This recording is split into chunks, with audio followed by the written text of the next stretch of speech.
Eve of Ruin. I'll be your host and Dungeon Master Mark Hillman, and we have most of our regular cast today. Say hello, everybody. Hello, everybody. Hello, everybody. Hello, everybody. I didn't even wait for you to finish.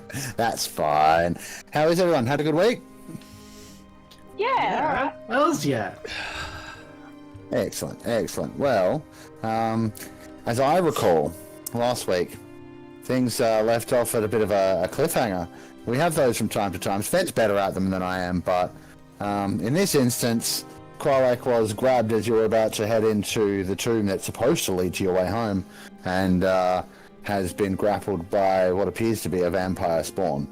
You guys are about to get into a bit of a scuffle, but before we get there, you guys have some hero points to earn. So, who would like to go first? Any volunteers? Me.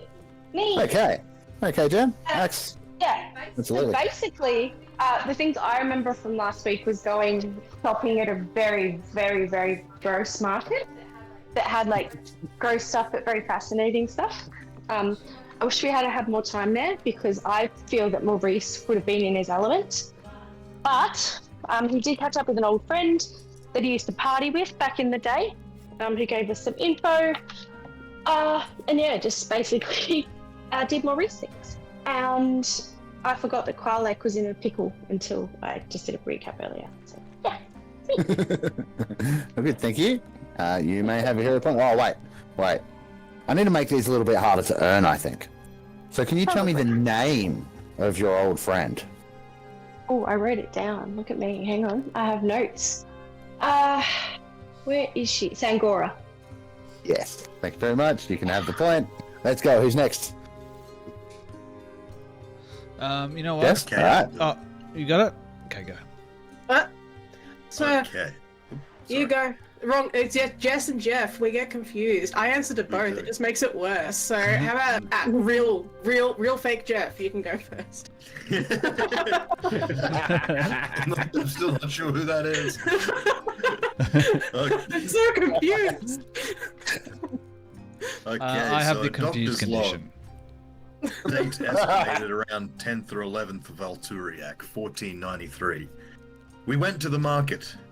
Monkey Magic tells us to tell people we're working for the Raven Queen and they should leave us alone. I hope he's right. We apparently need the crevice of dusk to find a way out of this place. The market was dark and foreboding. The rivers were of lava. We encountered a tiefling boy. Something about this new kid seems a lot like the old bag from before, Aunt Lizzie or whatever. I've never heard of reincarnation happening that quick. The relic seems to have a friend in the evil market, so we headed this way. It was a real horror. The kid, the older kid that is, seems to have some interest in anatomy, wanting to fondle a skeletal being. Maybe I should train him. Either way, the merchant is now drilling him for a question. 8 men negotiate simple answers for gold. They seem like good answers, too. He directs us to another of these crevasse of dusk thingies in a nearby graveyard. He says that everyone in the place is after the drow woman's sentient weapon. Seems to be a recurring theme. We have procured a wand of magic detection, which may help in our venture as well. Essentially, through our perseverance, we reached a place named Dolendar. Here, a vampire spawn has snatched our simian companion. He'll certainly need assistance. Nice. That's what I got. Brilliant. 2 hero points. I mean, 0 points. Look, I will allow you to give yours to someone else. I'm not giving you extra. Yeah, I don't think I deserve it, honestly. What I will say, no, yours was good. You know, like, Just like, If you give me your hero point, I'll just use it on you anyway. yeah, cool. But take it. That was great. You just told me so many things I forgot. Yeah, nice. No, but you brought up Sangora. It doesn't matter that I prompted you for a name. That was just me being a dick. That was an important part of the story. It was. Yeah. And look, what I will say is that Sevs isn't here, so maybe his additional hero point is up for grabs. Ooh. if we're particularly impressed, but I want to hear everybody first. And we'll see who gets the extra one. Maybe it's a vote. I don't know. Anyway, that's wonderful. So that's 2 for 2.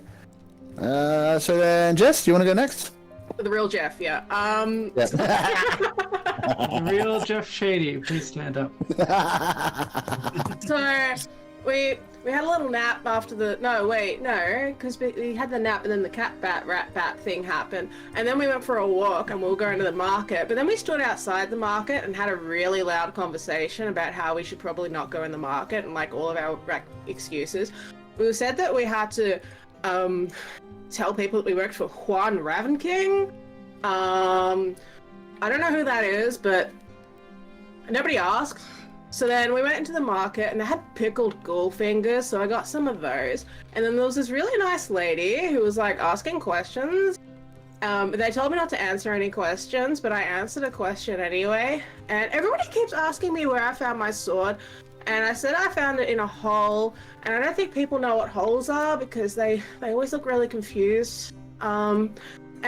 And then Maurice, the old guy that turns into a donut, he was like, we should go taste the lava, even though Qualek said that we shouldn't taste the lava. But he's old, and I think he's probably smarter because he's older. So then we were gonna go taste the lava, but then there was a small little red guy, and somehow, I don't know, we didn't taste the lava, but then we went to the graveyard instead, and then he got attacked by a pale guy, and here we are. Love it. Yep, yeah, you can have your hero point as well. That was great. I'd forgotten all about the potential tasting of lava, so thank you for that. I think it'd be spicy. Yeah, thanks. Just a bit warm. A lot spicy. Yeah, probably. All right. Well, we only have 2 of you left. So who would like to go next, Kiran or Sven? I think Sven said was volunteering before, so you're happy to I'm going to do something a little bit different here because I like to mix things up. Okay. Instead of doing a recap, why don't I do something a little bit more akin to a flashback? Maybe,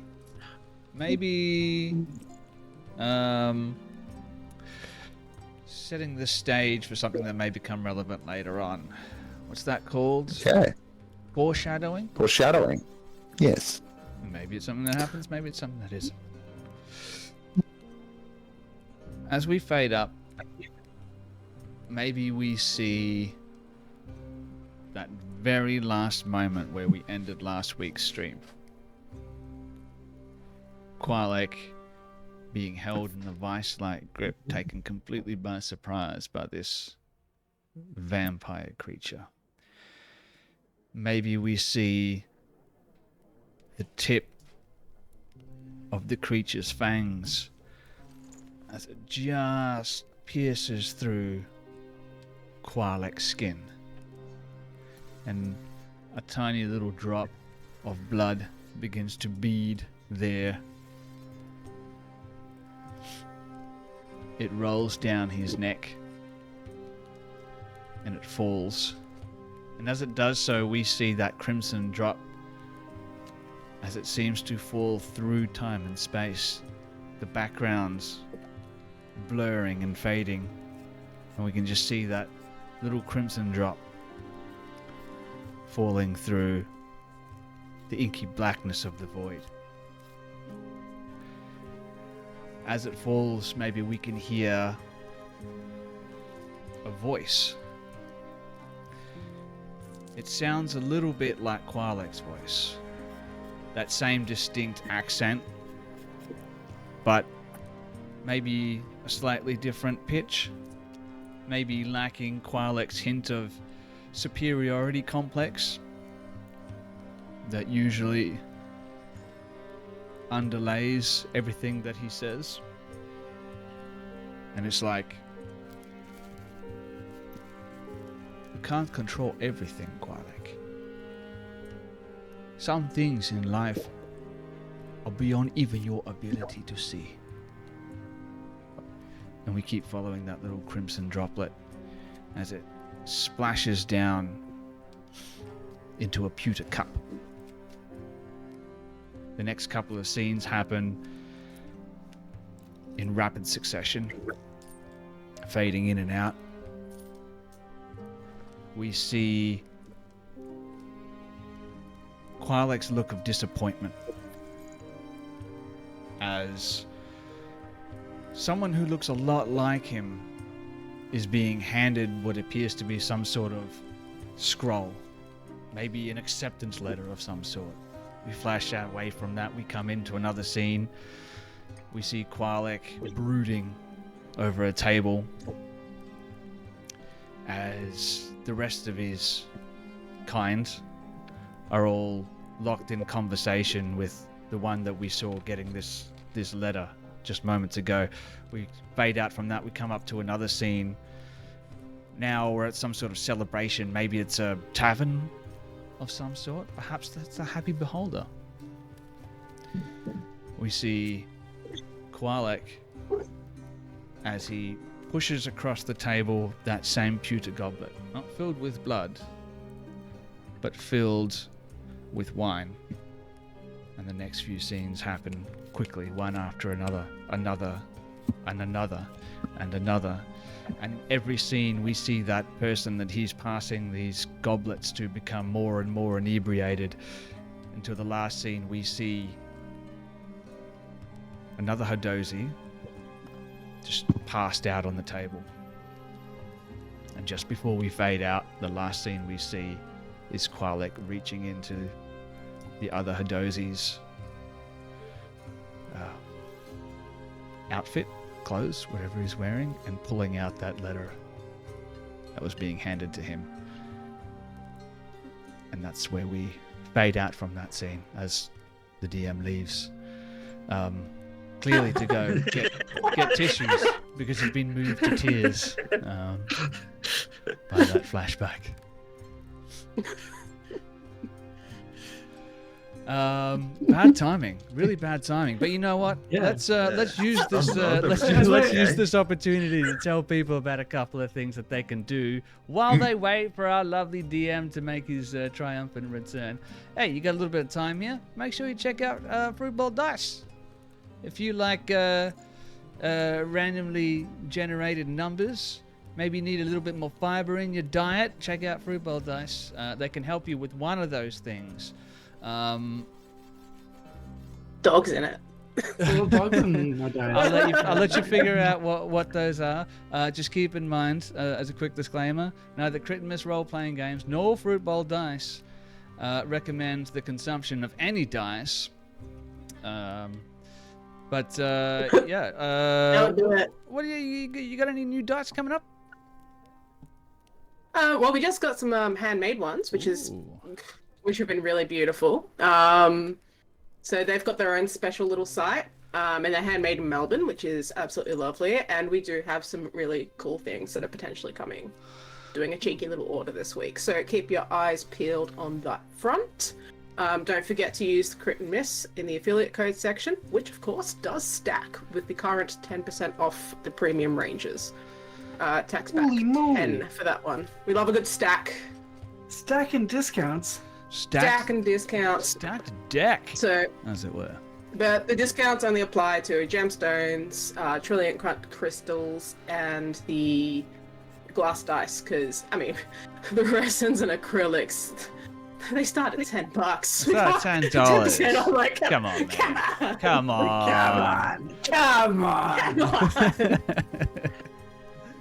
But we're also getting more of those glitter D6s that have sold like hotcakes. There's only 4 left at the moment, but we are getting some more in, and maybe some different colors. Yeah, so make sure you check that out. That is fruitbowldice.com, where you can buy dice. No fruit bowls, but they might be coming later. Who knows? You can buy dice trays. Those dice trays could be used as a fruit You bowl could if use you keep those. the temperature They right. could. Yeah. They could, and we do have dice with fruit in them. That's like Ooh. not actual fruit. Do you have any fruit with dice in them? Because that could get hairy. Yeah, there might be some health and safety concerns there. Yeah, no. I'm contacting our OHS person. That's me, and I say it's fine. So speaking of things that are fine, make sure you check out tabletopambience.com if you like that fine music that's streaming into your audio. ear holes. I believe it's Tabletopaudio.com. I believe it's yeah. Yeah, that one. I don't know. What did I say? Tabletop ambience. audio. Tabletop. Let's You know what? let's say tabletop audio. 1, 2, 3. Tabletop Tabletop Ambience. audio. Audio. Yeah. Tabletopaudio.com.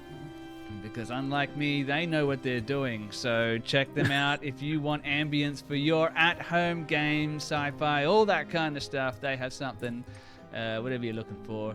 I just made it sound like a drug deal, but they have ambience, not drugs. All right. Tabletop. Audio. Anyway, that's it for me. All right. Well, I'm back. Sorry about that. My dog started barking quite a bit, and I had to go and see what was up. It was nothing. That happens from time to time.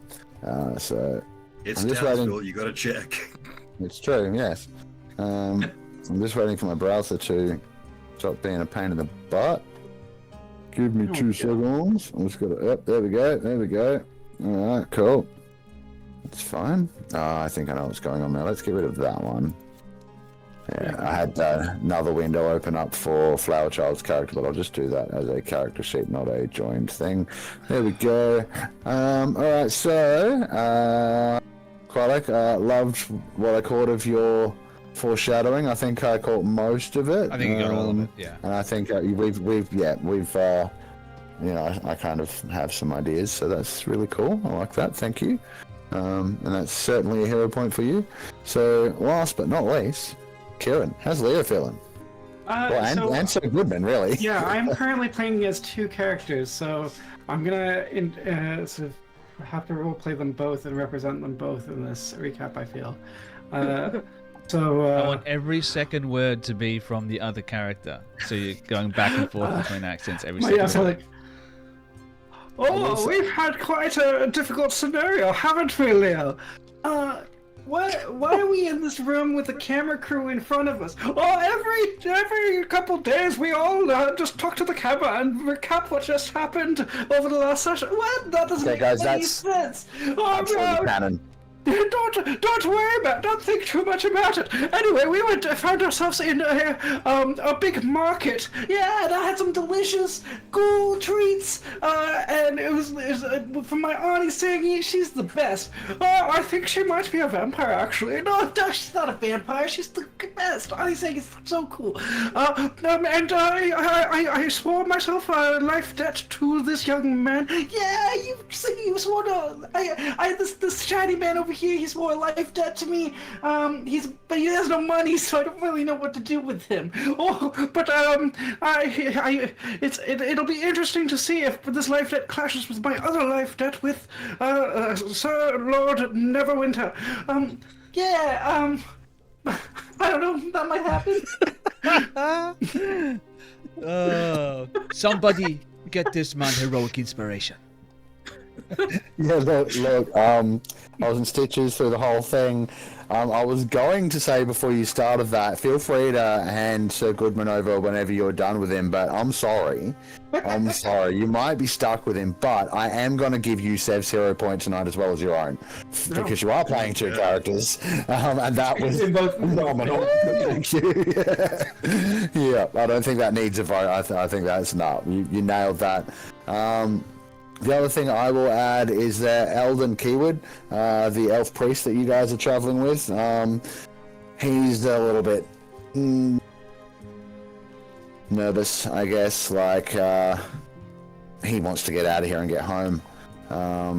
As much as he has the knowledge that helped you find the marketplace and that's eventually led you here, he is more of a scholar than he is an adventurer. So he's, very ready to be back in civilization, and he's probably made that pretty clear. Not like in a pretentious manner or anything. He's just, gently been like, it'd be nice to kind of get home soon. I'm looking forward to getting to this crevice. You know, like let's go.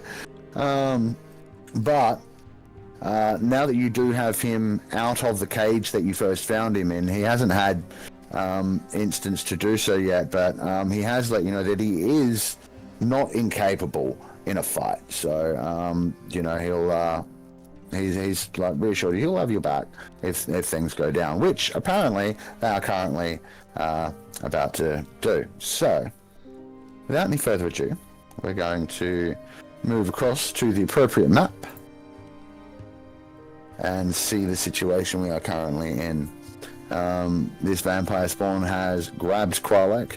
Now, how I'm going to handle this is because that was an outside of combat thing. These guys have a multi-attack, so when it comes around to this guy's turn, he will have used one of those attacks already to do the grapple. I'm okay with it. So that's, yep, cool. Other than that, we all rolled initiative last week. You guys rolled with disadvantage for being surprised. The vampire rolled with advantage for being the surprise, I guess.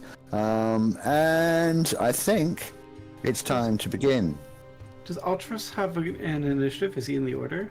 Yes, he is. He's at 15, just between Maurice and Artoria. Alright, so now I know it appears like Leo's at the top of the order, but I'm afraid he's not. There are perhaps a number of hidden creatures. So the first you will notice of any of this is you'll begin to hear... I just need to double check this. Before we move on, would it be out of Yeah. order for me to ask if someone would like to swap initiative with me? That would not be out of order at all. That is something you're able to do with the alert feed if you have it, so... What is your... I'm happy to do it if I'm... I think I would like to propose that maybe Leo does it, because Maybe. Leo has the highest initiative. Mark, So Pop I would Kralek up to say, is that okay yeah, with you, you buddy? can swap with Leo. Okay. Yes, please. Yeah. No problem. We'll put Leo on Kralek's initiative of 11, and we'll put Kralek on Leo's initiative of 21. That's done. That still doesn't let you go first, but you are much closer to the top of the initiative, and you are going before the vampire that currently has you grappled. Great. So that's definitely a very good thing. Now, I am just looking up a mechanic here really quickly, because it's changed since the last edition. Okay, there we go. So, you guys are going to hear coming from over here, roughly. Chanting of some magic words, and you'll see another vampiric-looking creature sort of emerge from the rubble of the wall as it reaches its hands out towards you and casts a spell at the middle of your group. I am going to need wisdom saving throws from Maurice, Flowerchild 4, Elden Keyword, and Artoria, please. I'll roll Flowerchild's now. Yeah, this is why we roll real dice. The computer hates me. I know. I will be rolling real dice today, just because Leo in particular rolls a lot of dice. So Yep, no to problem. expedite things. Yep. Alright, let me know what you get.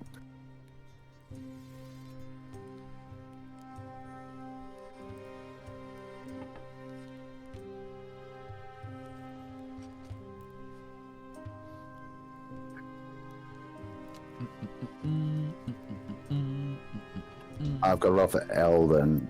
That's what I'm waiting on. Elden, one of these. Okay, Elden passes. The rest of you, however, start feeling really drowsy. Your eyelids go heavy. You are going to be incapacitated for the time being. So please mark that on your sheets. Can I check, Mark? Is it psychic damage? No, it's no damage at all. Is it Okay, a sure. magical sleep type thing? 'Cause Yes, you are immune. Yeah. Yes. I think Yeah, that's the so second time that's you are happened. not affected. Just does that weird sleep thing where it makes that noise. Yep. Maurice and Flowerchild are both feeling quite drowsy and are now incapacitated. Oh, yay. That's always fun when you go to play D&D and you become incapacitated, stunned, or whatever. That's always the fun. That's my favorite part of playing tabletop RPGs is watching other people. Mark. It's okay. Yes. Is it too late to use a luck point? Do I have to call that beforehand or after? You can do that now. That's fine. Okay, thank you. Normally you would, but I don't mind. Ooh. That is much better. Okay, you are also not affected. You feel like you're starting to get drowsy, but you had quite a good sleep. And you know what? I think maybe you have a hard time sleeping at night with your advanced age, right? Like you're getting up 5 times a night to pee as it is, like magical sleep, whatever. And rolling over, like I wake myself up because I'm like so rickety and my bones back together. Yeah. Can I use one of my hero points to make sure Qualic doesn't fit? Do I need to roll? Qualic doesn't need to roll. He's not. No. Qualic didn't roll. It's all good. I do appreciate it. Was just the 4 in the middle. Yeah, no. It was just the 4 in the middle. It's like a 5-foot radius, like a 10-foot bubble. Yeah. So that's all good. Seems Flower Child 4 is the only one that actually succumbed. So he will be incapacitated, but otherwise, that vampire sort of appears from where he was, casts the spell, and then he is going to attempt to hide back in amongst the rubble. So let's see how well he does with that. Failing miserably, he rolled a 7. So like he, oops, dice, get out of the way. There we go. He's gonna like move back to here, trying to like, he might have a tiny bit of cover in there behind some rubble, but he's very much not hidden. Moving right along to the next one in the initiative. Sorry, Qualic, it's still not you. That's okay. Yeah, I'm just checking what this one can actually do. It can do that and that. All right, so it is going to rush from the rubble. I will reveal it straight away. Thinking that should have worked, was trying to go for those of you that were supposed to be incapacitated. These guys coordinated a plan, obviously. Unfortunately, none of the front row of you are asleep, or starting to sleep, so he's instead going to still multi-attack, but starting with a claw at Artoria. Disadvantage cloak of displacement. Okay, no problem. That's a good thing because that was my first roll. Yoda. And the second one was an 11, so he misses. And will instead turn to swing at Maurice since you seem to be a difficult target to hit. And that will be with his second claw. Wait, yep, that will be with his second claw. That will be an 11 to hit Maurice. I don't think that works either. No, it does not. So that's that one. So the Dunskies, not much more it can do. And it is now Qualic's turn. It is now Qualic's turn. Okay. That's great. That's great. We got some fun things that we can do here. All right. First of all, Qualic's going to do what Qualic does. He's going to look around, and imagine like time slows down for him. We can see those numbers as he's trying to take in as much information as he can. He feels the fangs on his neck. He knows that his life is in danger. Excuse me. As a bonus action, I would like to do a knowledge check on the creature that is currently grappling Qualic. I imagine, are some of these the same as he saw in the market, or are these different individuals? Well, you've only... I doubt you got a good look at the one that just cast the spell, but the one that's run out in front of you, definitely saw them in the market before. Okay, so maybe he had some extra time to try and discern their nature. So could I do a knowledge check as a bonus action? Try and learn a little bit more about these things? Yeah, I'm going to say, given the nature of what these things are, I think probably religion? Or nature. Religion or nature. Let's have a look, skis. What one of those is better for me? I'm probably going to say religion. Where's my nature? Oh, they're about the same. So let's roll that one. Okay, not too bad. 17 on the religion. Yep. Alright, so you definitely recognize these creatures as vampire spawn. They're not full-fledged vampires, okay? So they've been bitten, but not fully turned. You know that much. You find it a little bit unusual, perhaps, that the one sort of behind and to your left was able to cast a spell at such a level and, you know, knock out your barbarian in the way that he seems to have done. That one might be something a little bit beyond just a vampire spawn, but the one that you've seen and the one that you're being grabbed by, like, it's obviously a vampire trying to bite you, and by your estimate it's probably not as strong as a full-fledged vampire either, just in the strength of its grip, right? Like, you do feel like there's some room to struggle, whereas you know that if this was a full-fledged vampire you probably wouldn't be moving, right? And a vampire spawn, I know, or Qualek rather, knows is not a shapeshifter, can't change shape. Right? Vampire spawn. Double checking. That is correct. Geoff, what do you want to say? Yes, Geoff? Yeah, is it canon from Baldur's Gate that vampire spawn are all exceptionally flamboyant to the point of theatric? No. To the point of parody, almost? No. Very, very attractive. No. I'm sorry. Perhaps the one that has Qualek looks a bit like. He might be a bit like that, but hello. Yeah, no. Maybe I'll invite my out for dinner. That is not. Is that a Stern? What is canon, however? So I don't know if you caught that as Kiran was giving his masterclass in recaps. Is that camera that he improvised that you guys are all talking to? That's canon now. Great. So that this exists. It's following you around. It's a magic eye. This is basically D&D, The Office. Then, awesome. What we do in the shadows, D&D in the shadows. Yeah, absolutely. All right. So for more information on the vampire spawn, because that was a decent roll. Yeah. So yeah, they do have some vampire strengths and some of their weaknesses. So they are able to regenerate. They can climb without a problem. They'll straight up a wall. They cannot enter a residence without an invitation. They are harmed by running water. A stake to the heart is not good for them, neither is sunlight. Otherwise, you do know that their bites have similar effects to full-fledged vampires, except I don't believe they can turn you. Very but they good. will drain your life. Awesome. Your life force. They are resistant to, I'm not going to tell you what forms of damage, but they are resistant to 4 different forms of damage. That's good. Just double checking. Did I correct? Oh, sorry. Okay, so the older vampire spawn are resistant to 4 different types of damage. The newer ones, the younger ones, are only resistant to 1 and have otherwise the same traits as their cousins, but are faster. When you say older, do you mean like their age or the time that they've been a vampire? The time that they've been a vampire. So it's like if you get turned into a vampire in your 80s, are you like really strong? No, the time that they've been a vampire. Behind the screen, what that is sort of translating to is I've mixed up 2024 and 2014 vampire spawns. So the 2014 ones are the older ones. They've been vampires for longer. And the 2024 ones are the younger ones. So yeah, you might pick up on which ones are which from like difference. There is a difference in their armor class. So you might pick up on that between them as well. Otherwise, I'll let you figure it out. Cool. And we've established, like, I know the other one that cast a spell, right? Like, I know that it's there. I know where it is. Yes, you heard it. You know it's there. Yeah, you know roughly where it moved to. Like, it botched its stealth check entirely. Great. But you are aware that it's probably not just a spawn. In the immortal words of Grace, hear me out.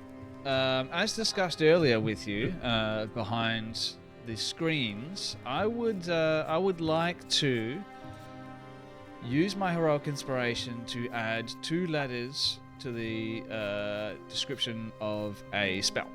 I know we've used heroic inspiration in the past to pretty much break the game in really just egregious fashion. I think that this is a pretty low-key way of using heroic inspiration, right? No kidding. Remember when I did surgery on a ghost? Yeah. Yeah. All right. So I'm up for this possibility, But first, and I'm not going to ask you to tell me how you're going to apply the letters, but I want to know the name of the spell and the letters you want to add or change. All right. In that order, I would like to add 2 letters to the spell description of the spell Dimension Door. And the letters I would like, in no particular order, are N and U. N and U? Okay. In no particular order. Yep. Okay. Give me 2 seconds. I'm just going to look at Dimension Door for a minute. For a second, I thought he was going to make it Dementia Door. That would be fun That could too. also work really well. Okay, Dimension Door, where you at, buddy? It's what, a 2nd level spell? It's a higher level spell, actually. Oh, yeah, it's 4th. There we Dimension go. Door. Fourth Got it. conjuration. Okay. Can probably... Unwilling creature, I believe. Is what it's You know what? I'm going to allow it. You're going to allow it? Great. I am. Qualek would like to use his heroic inspiration to add the letters U and N to the word willing to make it unwilling creature. And he would like to teleport in a burst of arcane energy, 500 feet. I would say almost straight up, but like maybe straight up, slightly to the east and slightly to the south, to position the vampire spawn who is so unwittingly grappled the wizard directly above the one that casts a spell, at least as much as I can. So I'd say that's probably with the movement backwards. That's 15 feet. Let's say 480 feet straight up and back to the southeast. As an pretty action. broken use of Dimension Door, but I like that. Qualek, Yes. could you please recount for me the condition you currently have? Is it the grappled condition? Yes. Yes. I have put it on my character here. Why is it going away? Speed is currently 0. Yeah, that is correct. So, when the vampire begins to plummet, Mhm. so do you. Yeah, absolutely. Yeah, I'm aware of that. I'm going to need an escape DC from you as a reaction. Mhm. I'm going to allow you to do it as a reaction because you've used a hero point here. Yeah, man. So let me check and see if he has a particular DC set or if we have to figure it out. Yep, okay, the DC is already set, so please roll me an escape DC. If you fail this, you're going down with him. Yeah, give me 1 second. Because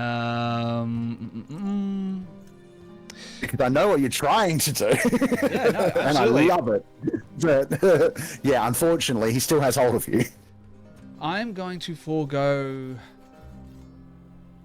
rolling that d20, and I'm going to take my portent die of 19. Okay, no problem. You pass and immediately slip his grip as soon as you come out of the dimension door and are able to, do as you would normally do as a Hadozi that is 500 or so feet in the air. The vampire spawn, however... So could you please roll me 48d6? 48d6. Now, I will say, but it's up to you. It does say there's a maximum of 20 d6, No. but if you want to go above No, that, okay. I know, but no, not in my games. If you fall, you fall. All right, 48 d6, you say? All right, let's go. Yes. This could take a little while. Bear with me. 30. That's 40. And Wow. 48. Boom sauce. That's why I have a 49. Yeah. That'll be 157. 157. Okay, so I'm going to let you know that the total hit points of both vampires is 128. Okay, so I'm just going to delete them both from the board as they both are basically mist and bits of blood and stuff splattered all over the ground over here. So let's draw in, a little bit of this going on over here. Probably, like that. Yeah, well done. So this all happens And in then like the blink of an eye. Just all of a sudden you Yeah. hear the sound of scuffling as this creature grapples Qualek. You turn around, that spell is cast, and then all of a sudden Qualek and the vampire just disappear. Just in the blink of an eye. Boom, gone. And then there's just nothing. You're like, what just happened? And then like 6 seconds later, boom, this vampire just plummets out of the sky and just eviscerates both of them. And that was fucking loud too. Like, sonic boom kind of shit. So, fuck yeah. And Qualek, I believe, as a Hidozi, you will just simply glide back to the ground over the next couple of turns. Just spiraling down like a sugar glider. No problem. So you're basically out of reach of all the bad guys, and you're fine. Got a good All right, bird's so, eye view. Yep, so moving right along. Maurice, your turn. Unmute. Yeah, it is. I'm up now. Okay. Alright. So, can Maurice see anybody that's not missed? Yeah, absolutely. The one that just tried to claw at you and Artoria. Okay, where is he? Because I just can't see him He's right next to you. on the map. Yeah? Oh, him! Yep. Oh, you sneaky bastard. Alright. That changes things. Yeah. Ooh. If I do a firebolt, can that just be hit to one person? That's what Firebolt does. But if you Let's do it do at close Firebolt. range, or if you do it with someone within close range, it'll be a disadvantage because it's a ranged attack. Okay. Alright. Well, in that case, I'm going to do a typical Maurice thing, and I'm going to miss 2 step. Yep, no problem. So I would like to, not knowing where everyone is, I'd like to go over near the camera, just so that like me and the camera can watch what's going on. So Easy. yeah. That's not so far at all. You can easily zoop over there. And then that's only a bonus action, so you could now throw a Firebolt at the vampire spawn and not be at disadvantage from over there. Yeah. Sweet. Yeah, I'll do that then. Please. Because it's only a cantrip, right? So Yeah. I'll move you over near the camera, and then go ahead and roll an attack with a Firebolt. Yep. 22. Yeah, that definitely hits. Yep. And I'll roll damage. 2d10s. 12. Yep, no problem. That hits and definitely deals some damage. The vampire spawn hisses and looks over at you and but it's got more immediate things to be trying to eat, so it'll get to you later. Yeah, Maurice is just like, be quiet, foul beast. Yeah. Waves to the Yeah, camera, because now we know that we've got a crew watching us. Yeah. like a little gym trunk, like. Yep. Love it. It's really hamming it up. Yep. All right. Well then, if there's nothing else from you, Maurice, unless you've got movement left, if you'd like to move around, get further alright. away, or no, you're good. All right. In that case, so good, man. So I am going to turn back to my young ward and say, stand back, sire. I shall handle this threat. For Neverwinter, and he charges at this enemy that is emerged just in front of him. He unsheathes his sword steel, and he says, I shall smite thee, and he attacks with the sword twice, once and then twice.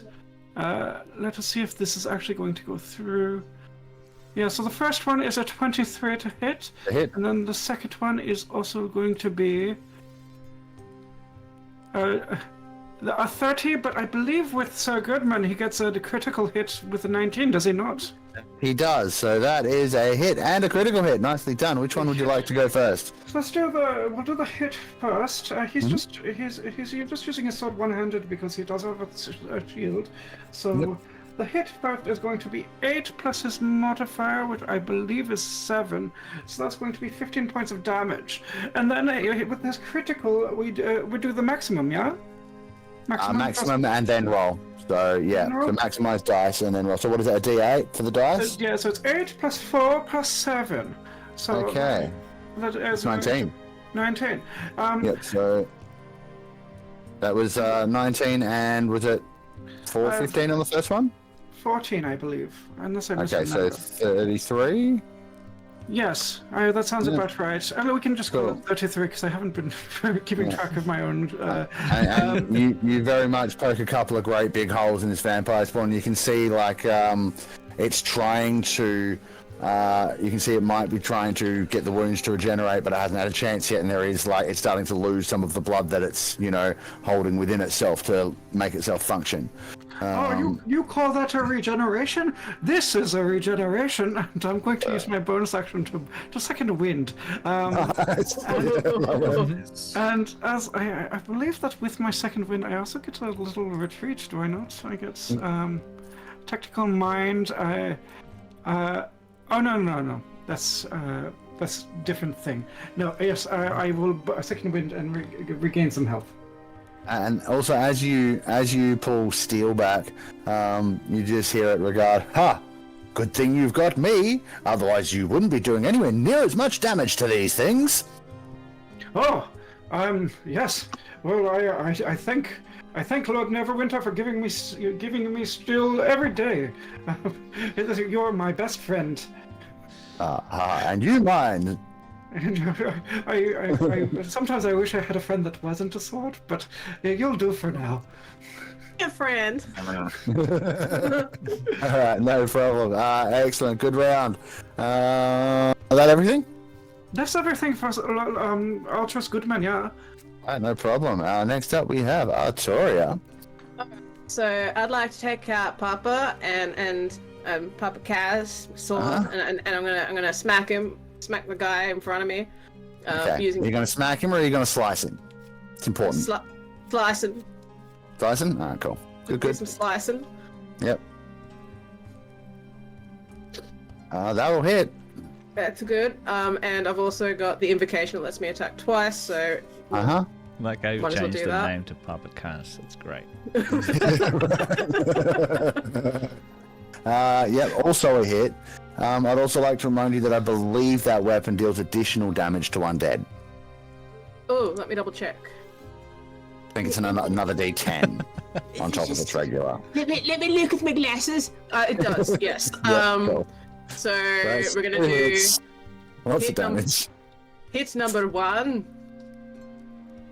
hit number 2, and then obviously we do the 2d10. D10s, yeah. The Fucking 2d10. I will be. And if that giving- is not enough,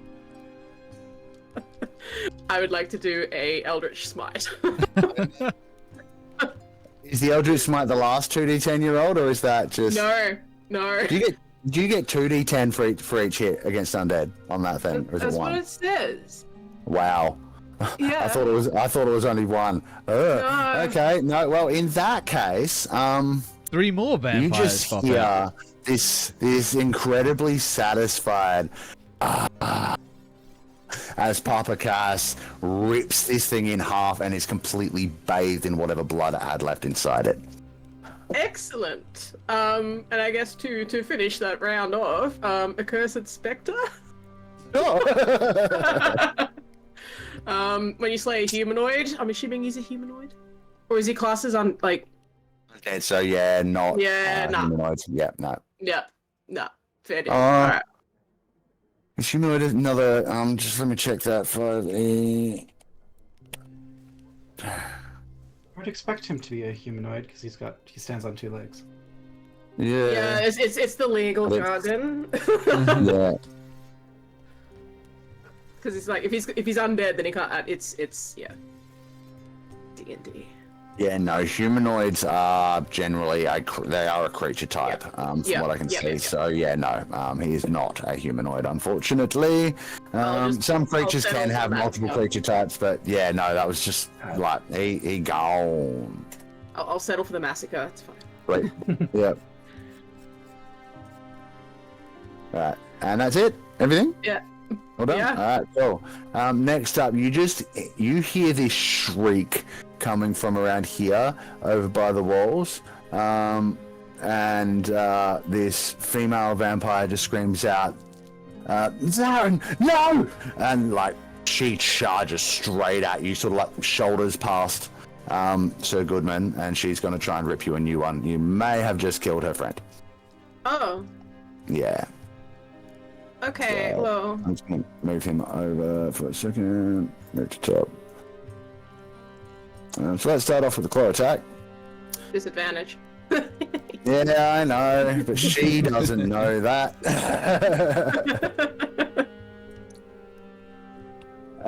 That's going to be an 11, and she's furious. She's going to try again. Oh, if That's I'm going to be an within- 18. Oh. Yeah, if you're within what? if I'm within 5 feet, I can do a shield master, but it probably doesn't make a difference here because of the disadvantage is already there. Oh, is it just imposed disadvantage? Yeah, then. I believe so, yeah. Yeah. So 18 is going to hit, I believe, unless you actually would even if you had shield going on. All right, so that's going to be only 5 slashing damage, but you are now grappled as it slashes across and like grabs hold of you, pulls you close to it, leans in close, and she's like, "I'm going to enjoy this." Hellish rebuke. Fuck yeah, okay, go on.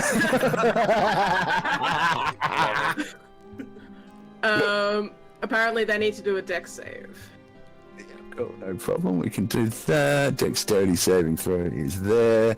And the good of these, but I rolled like crap. That's a 12, so I believe Yep, that's going to fail. Yep. Yep, no.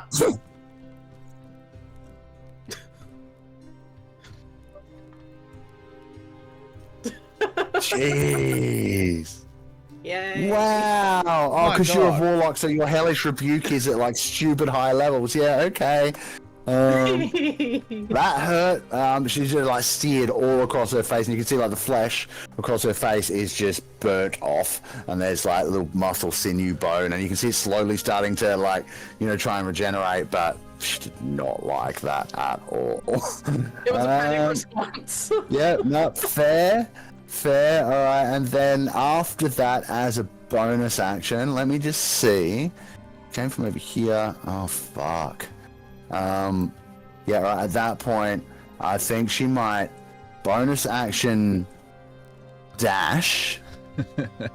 And then she's going to attempt to GTFO. So both you and Sir Goodman may take attacks of opportunity if you have reactions. I was about to say I do not. I have a reaction that I would be pleased to use to smite this evil. Go nuts. I will. I intend to. This is going to be a 27 to hit. Yes. That hits. This, and that is going to be some a good 10 points of damage with steel. Yeah, cool. And you can see that last cut slashing across her back as she takes off, opens her up a little bit, and you can see blood starting to like seep out into her shirt as she hisses, looks back a little bit, sort of like scowling at you, and then continues to run away. Clambers across here. I'm going to say she's going to get to probably here, clambering across the rubble and stuff. She's trying to get away, but that's as far as she can go. We can ignore the elevation. That was just her stealth roll from the start of the fight. Okay, that is her turn over, and it is now Leo's turn. Wonderful. Wonderful. So I'm gonna sort of see this person running away, and generally, in my experience, when people are running away, they're really easy to pickpocket. So I'm gonna run right after them. That's 30 feet of movement. I have my boots of carrying, so I can just climb up with my climbing speed. So not the terrain's It's not a full high wall. It's just rubble of a wall at this section. Yeah, so I don't think I'm gonna have any issue there. I'm going to I'm gonna try to what's. It sounds indelicate to say about a lady, but what's her downstairs situation when it comes to clothing? Is she wearing trousers or is she wearing like a dress? What's the deal? That's the Trousers, weirdest way of asking, too. Looks to be like functional, like some kind of loose fitting trousers with pockets that should be able to store things in, like lots of pockets. Yeah, okay, well the strategy that I've got in my head is probably more appropriate for a man, but I feel like it'll still work for a woman. So I'm gonna soccer kick her in the groin, and I So I'm gonna roll that attack. Is that a spell? I don't know that one. I'm gonna use my heroic inspiration to reroll that attack. Does a 19 hit? Yes. Wonderful. Can I get a Constitution saving throw, please? And as sort of Leo's eyes glow with a little bit of celestial magic, and he says, and it's sort of in a voice that doesn't sound like his normal voice, he says, Unesta, which anyone speaking celestial will sort of recognize as be still. And he's just going to kick her in the groin to try to stop her from moving. Okay, well, it was a 16 on the save. Constitution saving throw? All right, that's going to be a pass, but she will only have half movement on her next turn, and I get advantage on my next attack. So, Sure, well, is that an ability from one of your... That's Stunning Strike. Nice. So I've just done a Stunning Strike, which hasn't succeeded, unfortunately. But I have a few more tricks up my sleeve, and I'm going to take out my two little daggers, and I'm going to go whack whack. And this is all within. This is going to be my Nick move, so still within my attack. That's going to be a 22 to hit and a 14 to hit. Yeah, the first one hits. 14 First misses. one hits. All right, so the first one is going to be a 8 points of damage. Oh, actually, I do get advantage on that first attack, so I'm gonna just check to see if I crit. I do not, but I do, because I got advantage on that attack. I do get sneak attack. So I'm gonna attack sneak attack dice. I'm gonna use one of my sneak attack dice to also try to poison her. So can she give me a Constitution saving throw again? Oh, no problem. This is great. Yeah, sorry about that, but I believe she passes the Constitution save with a 23. That's a shame. Yeah. In any case, though, she will take 9, 11, 13 points of damage slashing, or just ordinary slashing, with my attacks. And then I'm going to do Flurry of Blows. So I'm going to sheathe one of my swords, my daggers away, and I'm going to do some punches with my left hand. And that's going to be... actually, you know what? I changed my mind. I don't want to do Flurry of Blows, if that's okay. Or do you want me to roll those guys? No, that's fine. No, I want to use my quick hands to try to pickpocket her. So I'm going to do a fast hands bonus action pickpocket. I'm going to do... That's going to be sleight of hand 17. And I want to aim for the pocket that looks like it has the most stuff in. Sure. 17's pretty good. Alright. So I'm not used to someone pickpocketing in the middle of a fight. Give me 2 seconds. I have something for this situation. I actually do. So give me a second. I just need to pull it up. I need to check something on her. She's that. Yep, cool as. Come on, hurry up and load. Jess makes a good point in the chat. Where do you find female clothes with lots of pockets? Yeah, I need to get some. That's true. I mean, we are in a fantasy setting, so hopefully, like, it's a bit more egalitarianism about dance. Maybe she made her own. Right, yep. You managed to get your hands on... I think in that pocket there's probably, let's say, a couple of easy-to-grab gemstones. They're going to be worth about 90 gold in total. Yeah.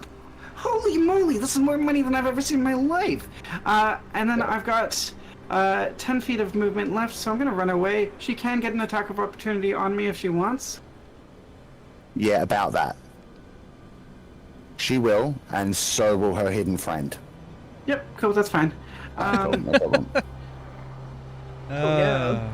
Yeah, so she will go first. No.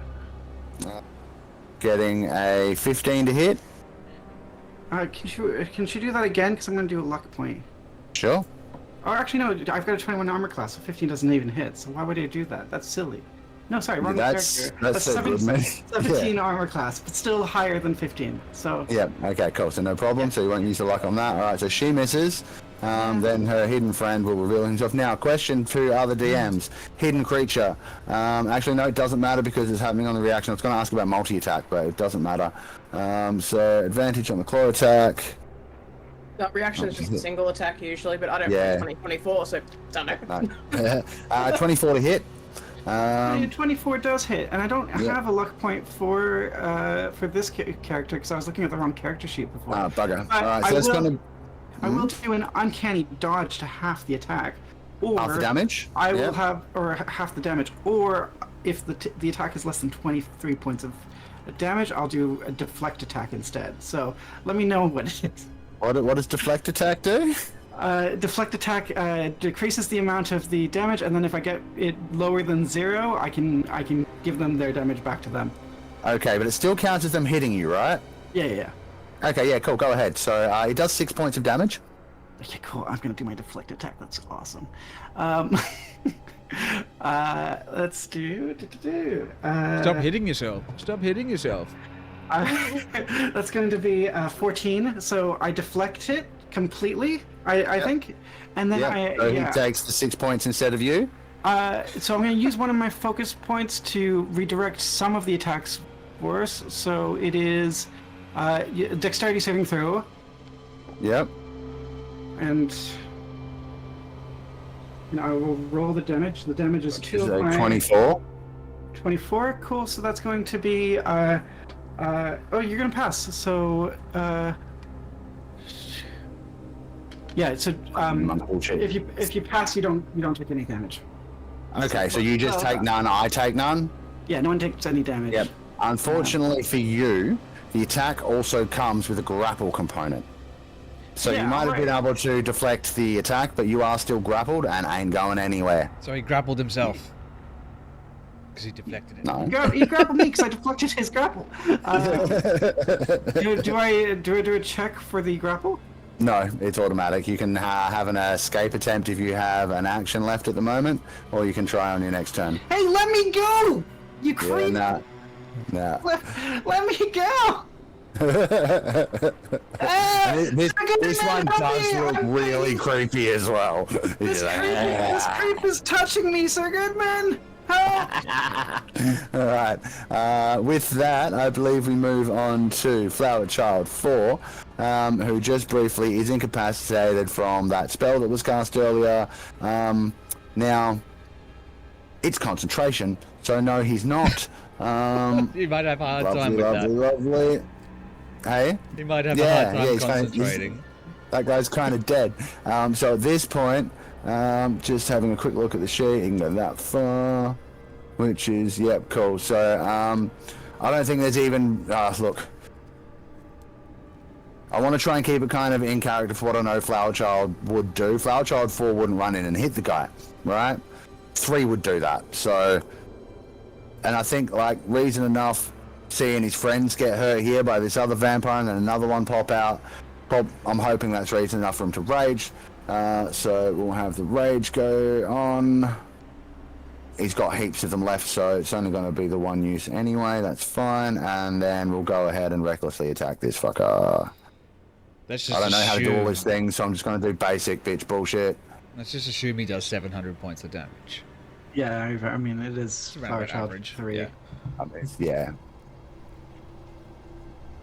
We'll just Yeah, look, average- just to expedite things, I'm going to say he basically, being Flower Child 4,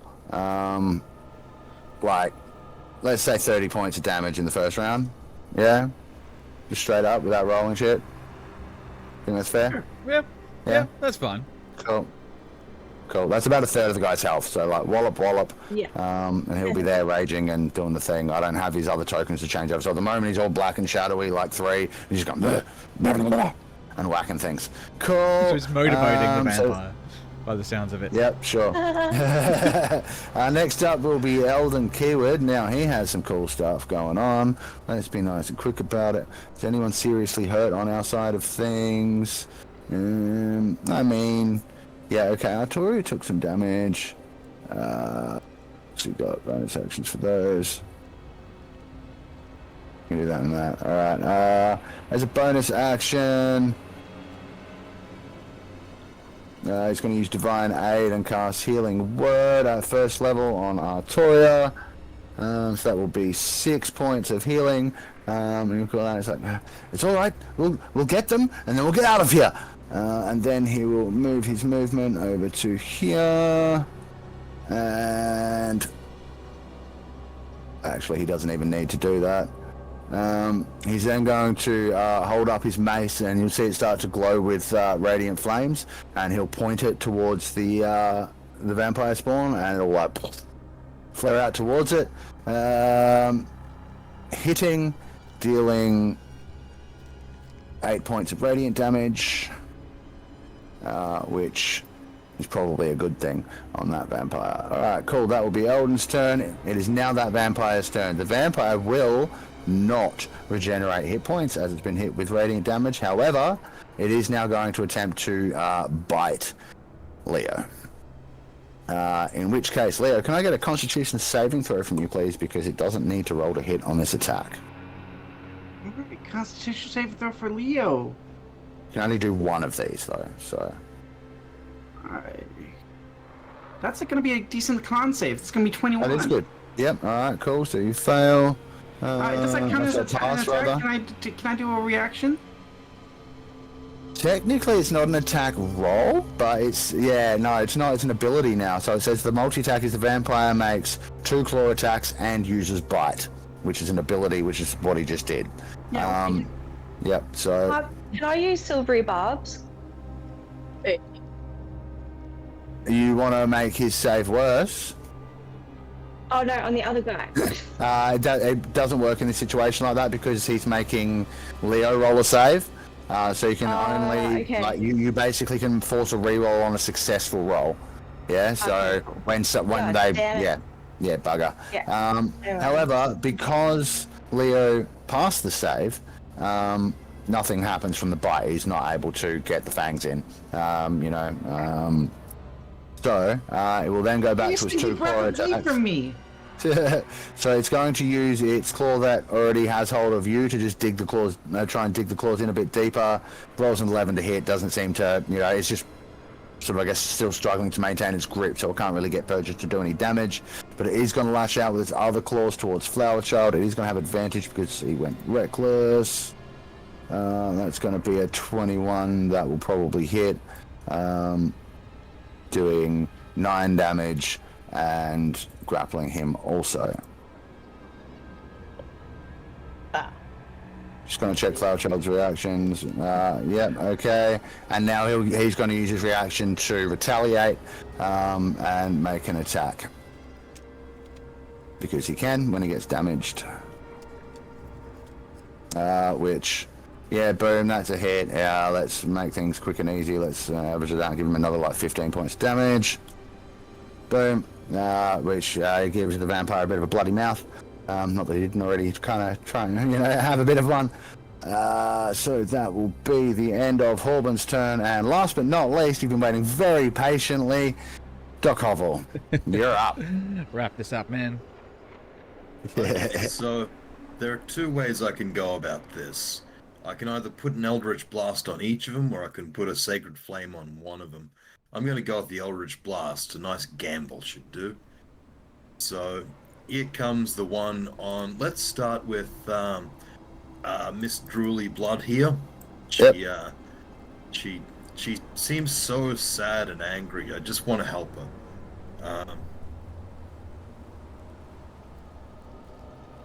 Oh, and I managed to get a critical miss. Yeah, that's a shame. Can you do me a favor? Yeah? Just roll that hit roll again for me. Oh, Don't get 17 or more. I didn't get 17 or more. Oh, wait, I did. Yeah, you did. So now I need a 50-50. Alright, so odds or evens on whether or not this actually happens. So if you roll odds, you're going to hit Leo. If you roll evens, you'll miss completely. Evens, you miss completely. Oh, good. Go ahead and roll the next one. Okay. Well, I was planning to put the second one on Dark and Scary here, and I'm still going to do that. This one looks more like a hit. Yes. 26. Not to be too Absolutely. presumptuous. No, that hits. So By like 10. 5 force damage. Seems No to be problem. in the end. Yeah, a little bit. Pop. Alright, so that's your action. That's my action. Mhm. And since I'm pretty sure I've got my scalpel on sizable mode. I can see that my comrades could use some physical support as well as the fire support, so I basically put my body in there, if I may. And now, getting up that wall, is that going to be acrobatics? It's not high, it's just rubble from a broken down part of the wall. Excellent. They were hiding in So, amongst the ruined shit when you got here. even if it's difficult terrain, I can still get there. I've measured that up. Calling it that. Excellent. Well, in Yeah. that case, I'm just basically making an obstruction. And with my bonus action, I don't actually think there's much fun to be had. Unless someone really needs healing. No one... Oh, wait. No one's critical. No one's critical, yeah. Artorial could use recreational healing. That's about it. Just remembered to take Recreational healing. Recreational healing. Not sure what that looks like, but I think that's when you go and get like a massage that's just, you know, a feel good massage, not a remedial massage. You know, when you go and get. No, you're gonna get. I know, beaten up, I know, You're gonna be turned like- into a pretzel. Yeah. Like, need a little Thai lady walking on my back. Otherwise, there's no point. Right. If I don't go ow at least 3 times, you ain't done the job right. If I'm not weeping the whole way through. Alright, so I'm yeah. just gonna hit the end turn button if you don't mind. no problem. That means it is Qualek's turn. Qualek was 480 feet up. So I imagine we got a couple of options here. Qualek can skydive, tucking his little skin flaps up into his body and plummet for a certain amount of feet before he opens up his little glider arms and catches the wind, and then like wingsuits the rest of the way, or he can just wingsuit the whole way down, and it's going to take a couple of turns before he actually gets there. So it's up to you. That's the Checking something.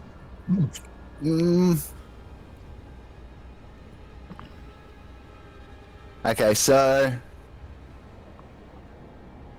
I wouldn't advise skydiving at such a low height. You know what they say? If If you were- skydiving is not Yeah. for you. Okay. If you were 25 or 30 feet higher, that would be very achievable. But you will fall about 500 feet immediately as soon as you drop your ability to glide. I think, and I might be wrong here, I think on the first turn you actually fall around about 350 feet before, and then the second round you'll fall 500 or so feet. Just because you haven't Not according reached to terminal the velocity. AI summary of Xanathar's Guide to Everything. Yeah, fuck you, But Xanathar. I like the terminal velocity argument, so I'm going to give you that. You gonna give me that 300 one? feet in the first round. Yep. All right, so yeah, well, I'll just do that. He'll like as soon as he goes up there, like he's almost like falling side by side with the vampire, and he might see like that look of terror in the vampire's eyes as he's falling, and he like waves, and then opens up his arms, catches the wind, and then starts gliding the rest of the way.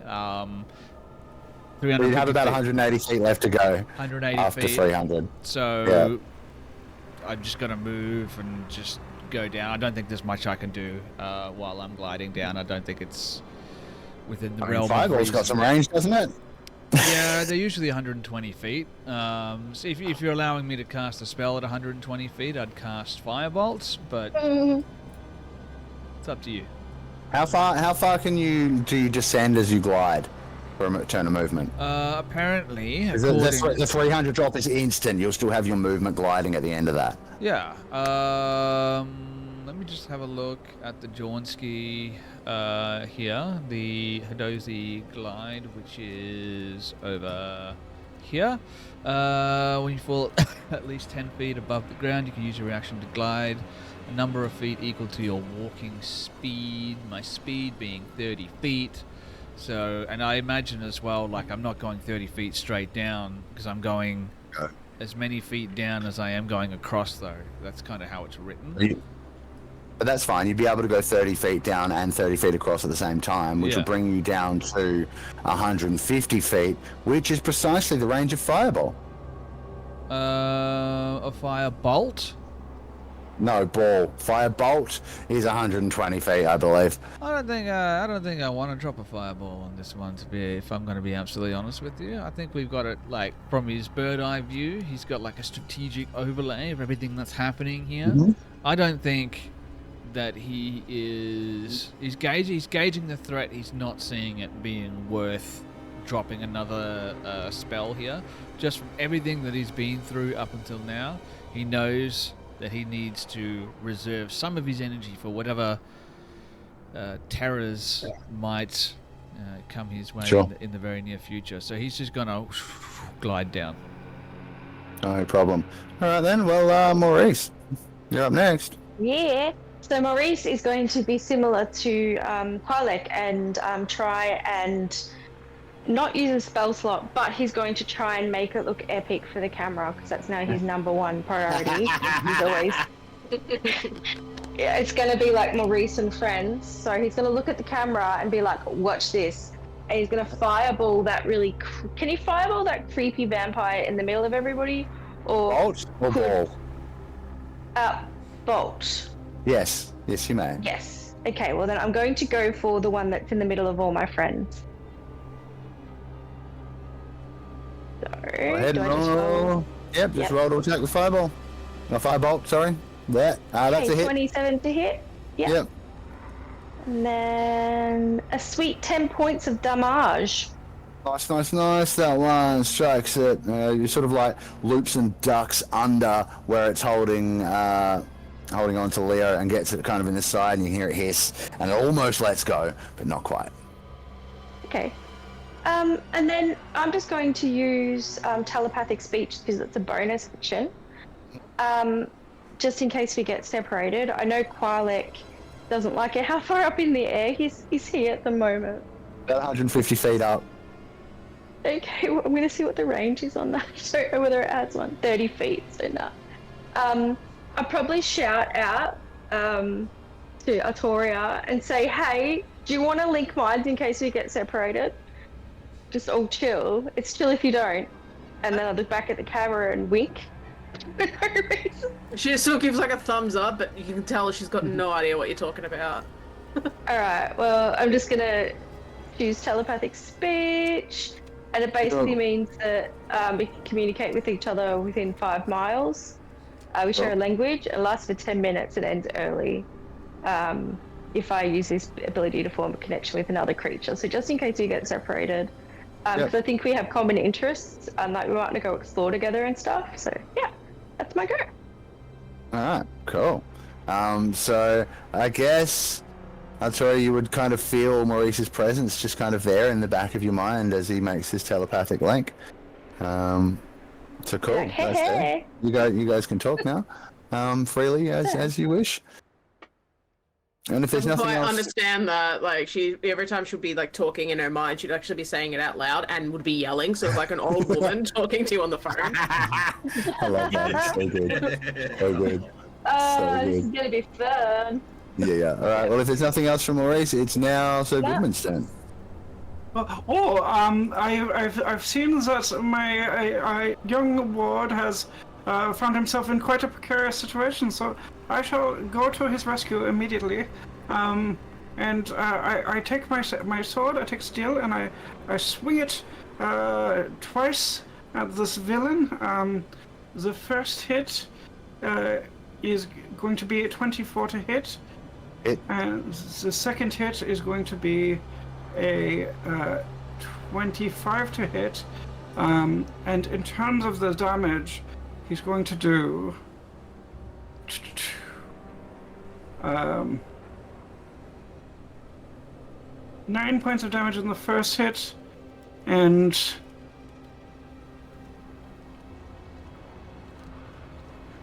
12 points of damage with the second hit. As I look at this creepy vampire in the eye and say, pick on someone your own size. Vampire hisses as you skewer him through a couple of times. You can poke once into the ribs, and you can feel the blade go like right in between the rib cage. And if you've got a person like that, that'd be it. They'd be done. Unfortunately, this is not a person. It's an undead creature of the night. So another stab, and you can see like you're definitely hurting it, right? Like it's wincing, it's hissing, it's not good. It's almost letting go of Leo, but not quite. Well, no. Does this affect anything? I have Tactical Master, and one of the effects that I can do is a push effect. So push the creature up to 10 feet straight away from you. Okay. What else? So you've got your reaction shielding attack thing, right? Yes. Right. So if you use your reaction to kind of do that at the same time, to kind of like grab Leo and block him from being carried with the thing as you push it, yeah, that can work. Yeah, I would like to do that. I'd like to grab the boy with my shield, protecting him like he is my own kin. And I'd like to push this vampire away and say, be gone, evil one. Excellent. Is there a save or anything for the push, or is that just it just happens with? Just happens that you push the creature up 10 feet away, if it's large or smaller. So unless this is a very, very large. Yeah, no, boom. It's a medium creature, same size roughly as you. It staggers backwards and but it's now back next to its friend, and like they're looking at each other. Neither of them look so sure of themselves anymore. Is there anything else? Leo is going to use his reaction to be like, gosh, you're so embarrassing. Love it. All right, well, in that case, Artoria. She's gonna mosey on up here and just be like, excuse me, and just like to do that really awkward like shimmy between Doc and Leo. But hello. And she's going to do the same thing as before because it seemed to work quite well for her. Thing. Yeah. She could Eldritch Blast, but Why? Also, Papa Cass is pretty keen for some more action, so yeah. Oh, yeah, that definitely hits. So that's gonna go. Which one? She's gonna go lady and then turn around and go. Okay, no problem. So we'll do one thing at a time. We'll do one thing at a time. Yep. Cool. Lady is gonna get that, but then she's also gonna get a cheeky that. Mm-hmm.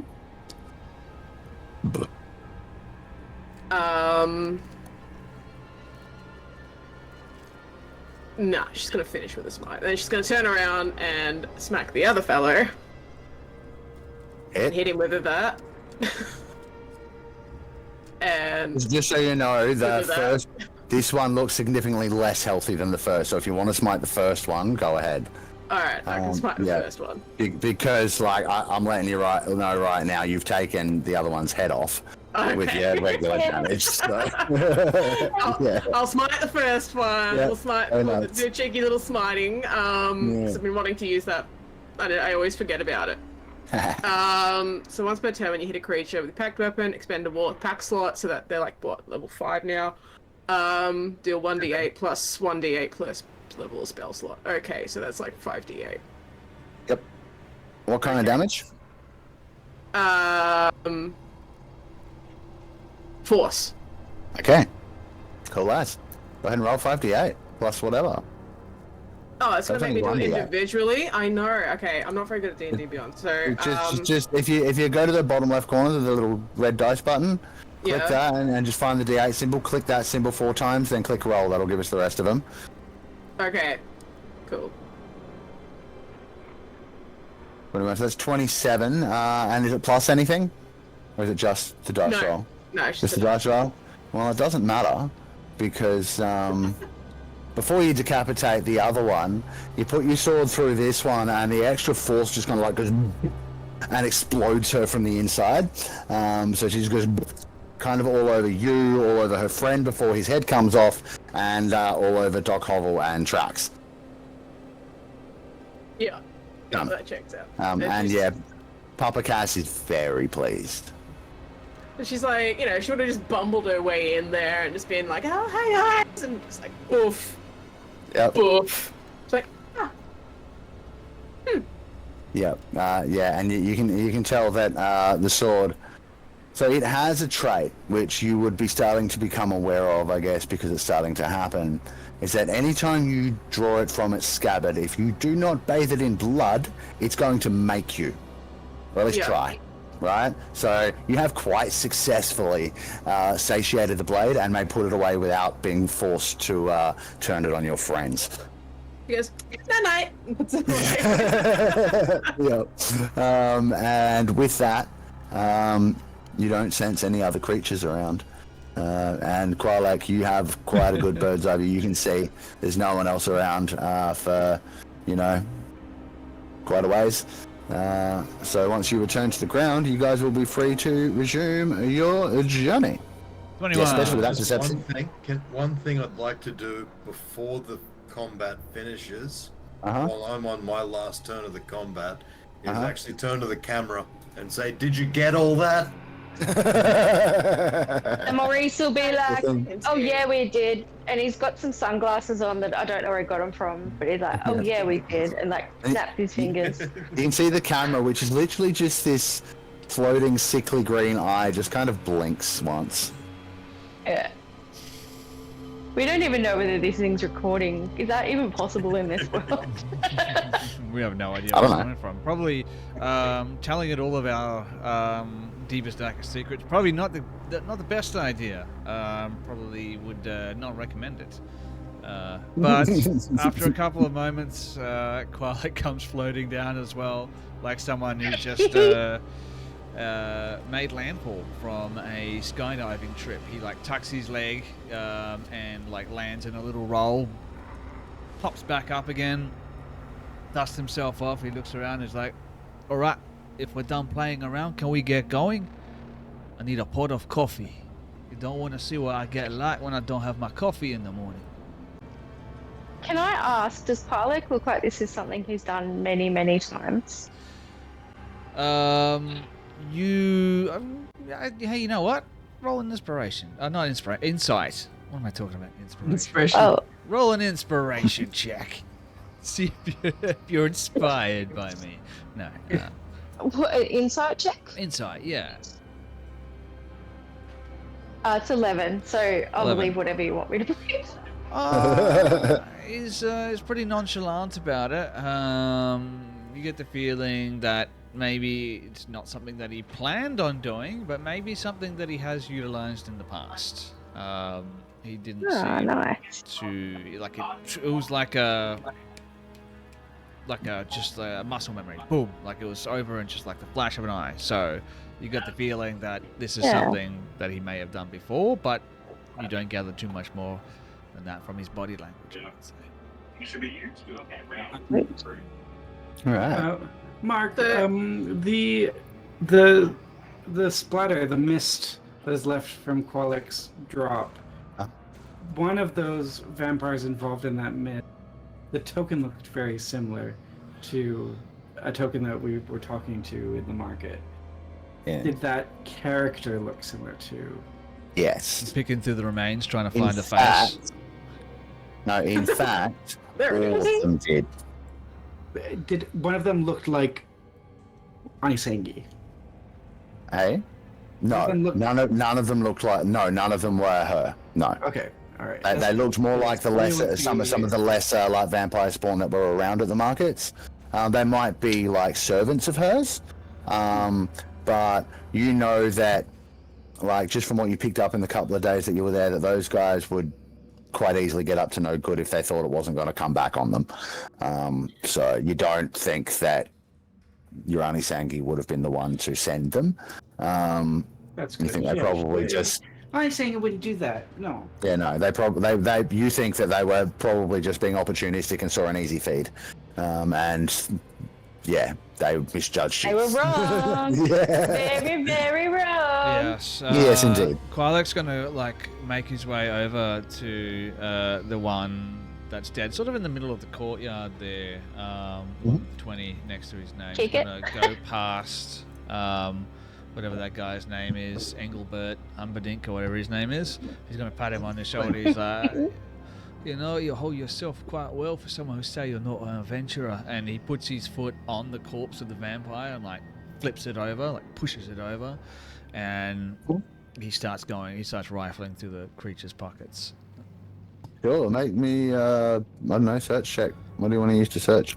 I want to use Arcana. No. So you're particularly looking to see if he's got any magic items? No, he's just looking to see what he's Do got that. on his person. Cool. If there's anything that No catches his eye. perception, investigation, whatever. Yeah, I just rolled perception. It was terrible.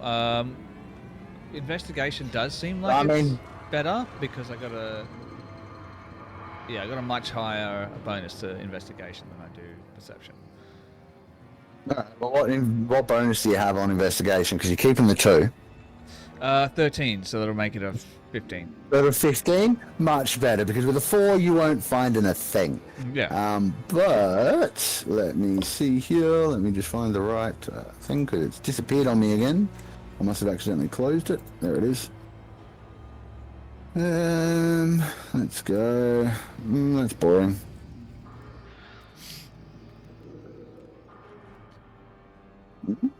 Okay, roll me D100. D100. I feel like I want to roll actual dice. I haven't done that in a little while. Roll that one and my D10, which is this one here. All right, cat dice, don't let me down. That is 80. 80. Yes. Okay. Inside a pocket, tucked away in this thing's robe, you find a small, I guess metallic, probably. Yeah, a small metallic cube. Small metallic. The old spark. It's about an inch across, and each face has a distinct marking. Alrighty.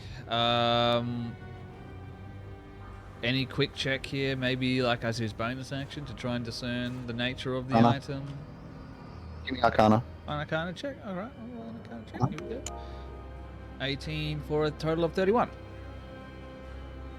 Okay, look, try of actually casting an identify spell that's about as well as you can do with Arcana. But what I will tell you is that this is definitely a magical item. Mm-hmm. And you can feel that it has a multitude of spells stored within it. Without casting Identify, that's all I'm going to give you. But you're not in initiative, so if you have the means to cast Identify, by all means, go ahead. Do I still have that prepared? I do, as a ritual, which is going to take a few minutes. So cool. if the rest of the party want to do something, maybe Kwalek will be like, I think we should take a moment to catch our breath. I found something interesting in the pocket of this one. Might give us a little bit of insight as to what's going on. Sure thing. Starts casting. Alright. Yeah. No, I think having a short break is probably not the worst idea. I might have gone a little bit enthusiastic. Here's a thing too. I didn't get enthusiastic during the break. My health is good and my spells are full. I could probably spend this short rest actually using my medicine to tend to anyone's wounds in just the hope of giving them a little help to their natural healing. Do you have a healer's kit? I have my scalpel, and I'm pretty sure I do have I think that Let me counts check as a my healer's inventory. kit. So, yeah, I think I made it count as a healer's kit. So, what I'm going to let you do... I Brink don't know has if- one too if he needs it, Mark. All right, cool. So there's, awesome. There's definitely an abundance of medical supplies. So you may roll one medicine check with advantage because I assume you're using your scalpel as the magical, healer's kit implement for each person that is rolling hit dice to recover hit points. And if you succeed on your check, they may roll the hit dice that they want to roll, but not expend them. Ah, I love it. Interesting. Okay, so should I roll before they choose their hit dice or after? Well, it's going to be up to your patients to give consent first. So, first of all, who is rolling a hit dice over a short rest while Qualic does the identify? Yep, so definitely Artoria. I think Flower Child probably would as well. Why not? Anyone else need to? So Goodman might want to. No, I have not. I have not No? going to roll any dice. Not at all. No, okay, no problem. No, I've dealt with worse injuries, and I will deal with worse injuries for the rest of my life. Yeah, cool. And I think Flower Child will like as 3 comes out of the rage and he comes back to being Flower Child 4. His usual state is to not even realize that he's hurt and he's not even bleeding. So I think he'll just whatever. He'll just chill out, you know. So if you want to try and help out Artoria, Yeah, she'd be happy to. She's got no idea what the hell's going on, so yeah, she's more than happy to be a guinea pig. cool. All right, so go ahead and run with that medicine check with advantage, Geoff. Okay. Medicine with advantage coming right up. How about a nat 20? Yeah, very, Ooh. very, There we very go. nice. All right, so here's what's going to happen.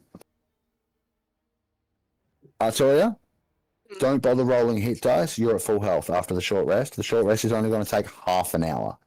Okay. Anyone else who has chosen not to roll hit dice, well, the doc's pretty insistent, right? He's not going to force his services on you, but he's done so well, he's got a lot of extra time. So if you wish, you may also restore up to 20 hit points without rolling hit dice. Nice. I'm okay. I don't get any. I get some sorcery points back, but I don't get spell slots back, do I? No, With a not long on a short rest. It's only a short rest. And can we no, do more than one short rest? Like if we need to? I mean, sure, it just We takes just, more time, you know? Like, Okay.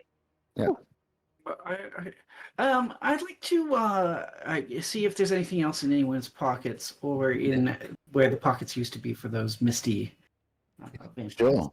So you already picked the one that was running away's pockets, but you only grabbed one thing quickly, so they might have something more. That was the lady vampire, I think, and then the other one, the creepy dude, hasn't been searched at all. So they both are there to be searched. If you'd Yeah, like to I go I just ahead. got to say thank you, Kiran, for remembering to loot. Yeah, Because I've forgotten. And Well, I do want to just also add on to that nat 20 thing, because you did just do a medicine check on Artoria. She hasn't got a belly button. there you go. that's, There you well, go. don't forget that I am actually a doctor, so I've probably done what are they called? Cesareans, and have probably witnessed children without No. belly buttons before. No. Yeah, I suppose. But this is just smooth. Just like That's so weird. Cesareans, trying to you'd picture. still have the belly button. That's a good point. There's a specific medical condition, but I don't know how that'd work in a fantasy world. Look, I'm just gonna say it. Artoria's an elf, right? Oh yeah, that I've surely operated on elves before though. But I'm pretty sure elves come from eggs. that's her leading theory. Oh yeah, Right. thanks. So what umbilical cord? Anyway, So I got a 18 on my sleight of hand. oh, well, yeah, cool. So not only do you manage to find some stuff, your friends don't even notice that you found some stuff. So which one are you checking first? I'm checking the one that I haven't picked the pockets of yet, Yep, cool, no and problem. I don't want to give him a little kick as well. Be like creep. D100. D100. Yes, please. Percentile dice. That's going to be 43. 43. Cool. So you find in the pocket of this one a let's see.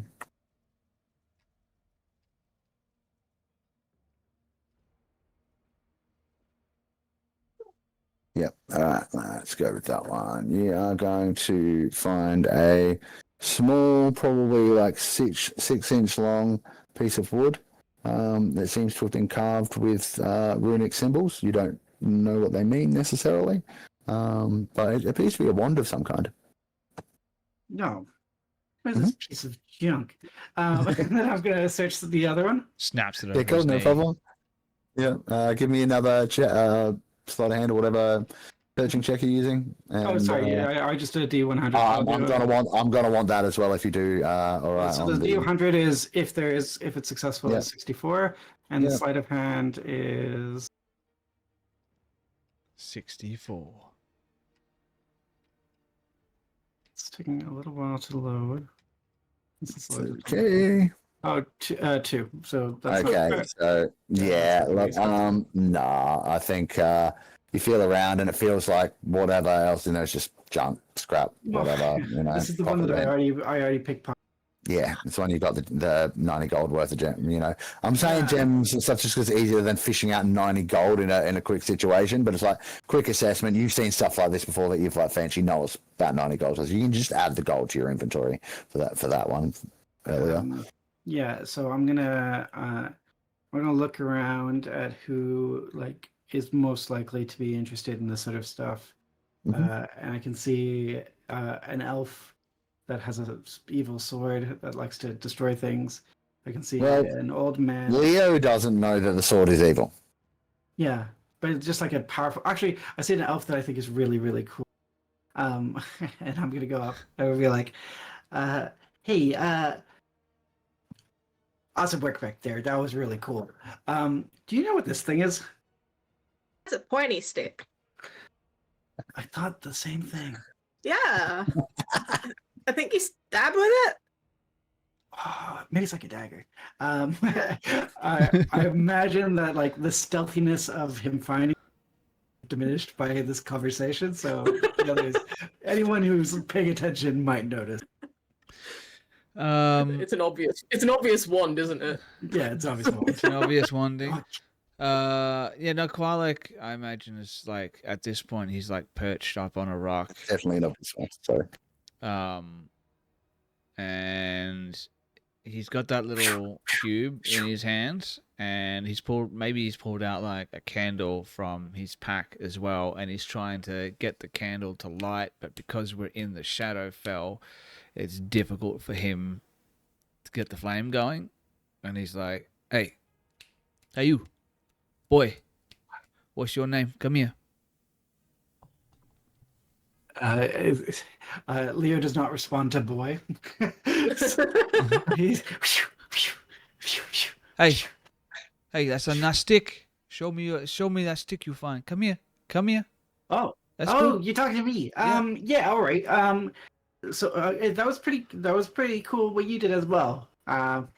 Yeah, here's the cool elf lady over there said it's like a dagger.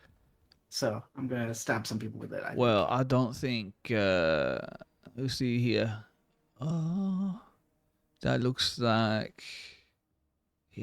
arcane runes down the side of that. I don't think that's something that you should be waving around without knowing what it does. Let me have a look. What's your passive arcana, Qualek? Passive arcana. Who knows? I've got a plus 13 to arcana or whatever that. It's 8 plus that. So your passive arcana is 21. You have seen many of these kinds of wands before. They all have slightly different shape and form, but you recognize the runes as soon as it's close enough for you to see them. You might want to get that out of his hands. It's a wand of fireballs. Yeah, no, you definitely, and as he's swinging it around, he's trying to duck underneath. He's like, stop what you're doing. Give that to me right now. You don't know what you're playing with there. Hey, that was mine. Hey. Shh. Give that to me. I'll give it back. I'm assuming that you've just grabbed it out of his hand. Yeah, he's trying to swipe it out of his hand. Yeah. Hey, that's not fair. And so you've got it, and I'm upset about it. Look, I'll give it back to you, but first you have to understand what it is that you're messing with here. All right? It's a dagger. It's a really nice dagger made out of wood. It's a stake for vampires. Wouldn't That's a say. good one. That's yeah. I didn't Yeah. think of that. Yeah, you're smart. Yeah. I'm pretty smart, aren't I? How long have you been here on your own? 4 or 5 days. 4 or 5 days. It's hard to tell because there's no sun. Yeah. But Probably about that. yeah, I've been able. That's what Annie was saying. Is sort of we did a few cycles at the market. I'm surprised you last as long as you did on your own. 5 days in the Shadowfell is not something that most people are able to claim they have done. So, you must have. I'm not like most people. I'm a fully grown kid. Yeah. Yeah. Full grown kid. You're not wrong. Yo. Hey, if you don't mind my saying, you look a little familiar. Nah. Have we met before? Yeah. Do you? I don't think I've met any sort of talking monkeys before. And, well, if you ever find a monkey that can talk, you let me know. I will be interested in seeing that for myself. For me, I'm Hadozi. Okay, so I'm going to quickly check my medical kit. Does it have a mirror in it of any kind? Or do I have Why? anything on me resembling a mirror? Because I want Your to hold sword it would up. be reflective, right? Just hold up Ultra is good. Hold it up. No, just hold it up to Qualek while he says that. So what did he say? I missed that part. I was He's not a listening. monkey. I'm not a Yeah, monkey. you can hold up a mirror. That's fine. I'm not any more a monkey than, or maybe the hairless one over there is. The old man. He's as much a monkey as I am. I don't come from here. You're not wrong. From thank Oh. you. Yeah, see, he knows what's going on. Hey, you know He what? does seem to be from the age of monkeys. Hey, Yes. you know what? It's not fair. I simply take this away from you. You earned it. You know, you've been here all by yourself. You earned this. But I tell you what, it's better in my hands. So why don't you and I?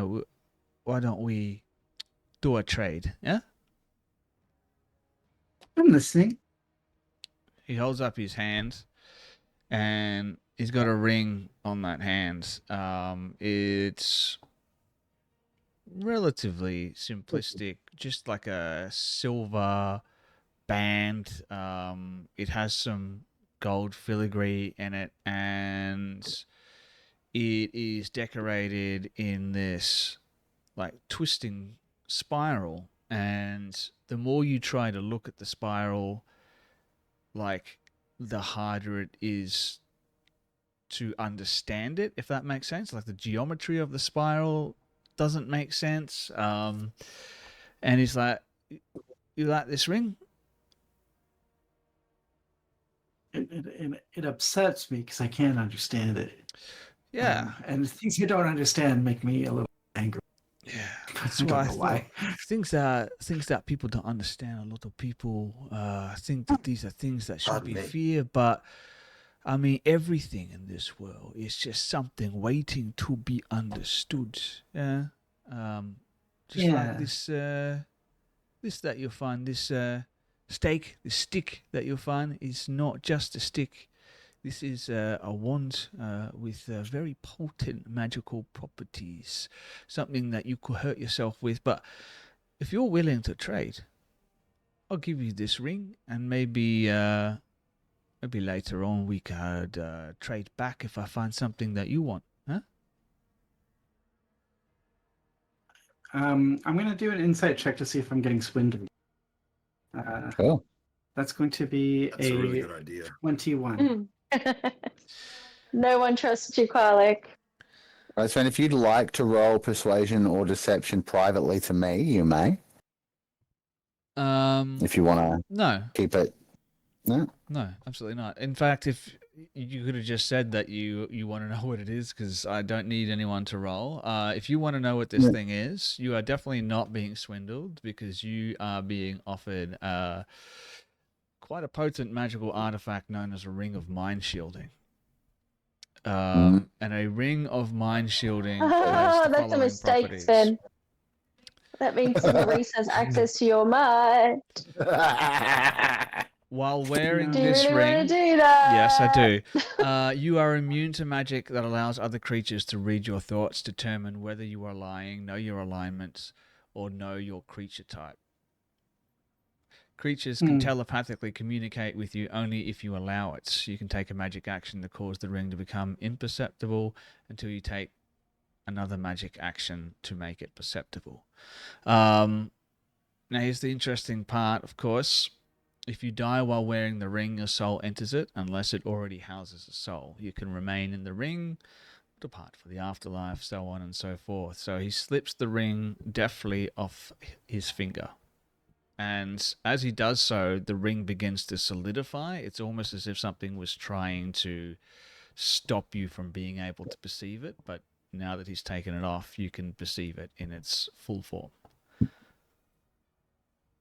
So it's no longer confusing, is what you're saying? Yeah, that's right. Yeah. Yeah. When I was not a fully grown kid, I probably wouldn't have taken up this offer because it sounds like that wand is real. But now that I am a fully grown kid, I know that shiny things are more valuable than one. So I'm gonna take this. I'll Nice. tell you what, we'll call it a trade. You take this ring, I'll take this wand. I'll show you how the wand works, and when I can trust that you know how to use it in a way that's not going to harm one of us, we can trade it back. You can have the wand back, and I can take my ring back. How does that sound? Yeah, it sounds like a good idea. And he puts the ring on. Okay. Wonderful. So, Kralik just watches, first of all, eyes wide. the moment you do that, you get a feeling come over you that, how do I put this? Because you were left at the monastery when you were a baby, Yeah. right? Yeah. And when you left, your caretakers there, they gave you a couple of things, trinkets that had been left behind that they told you were left by your parents. There were a deck of cards and the cape that you wear that they told you was delivered by your father long after your mother left you there. The other is the slippers that you wear, along with the blanket that you were wrapped in. They were left by your mother. This ring gives you the exact same feeling of familiarity as the slippers and the blanket used to. This is gonna be Auntie Lizzie, Oh. in this same moment, you realize that your son, your baby boy, is right there with you. You can speak to him if you wish. Now you have to play 3 characters.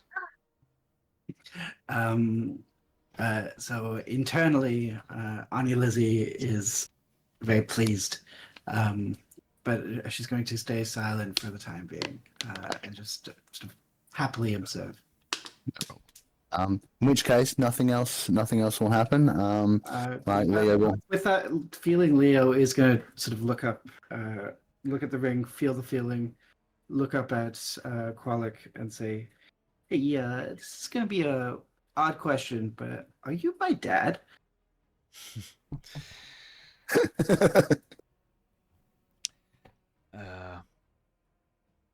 Because No. I got a real familiar feeling from this ring, and you just gave it to me. So I'm kind of starting to connect the dots here, and I think you might be my dad.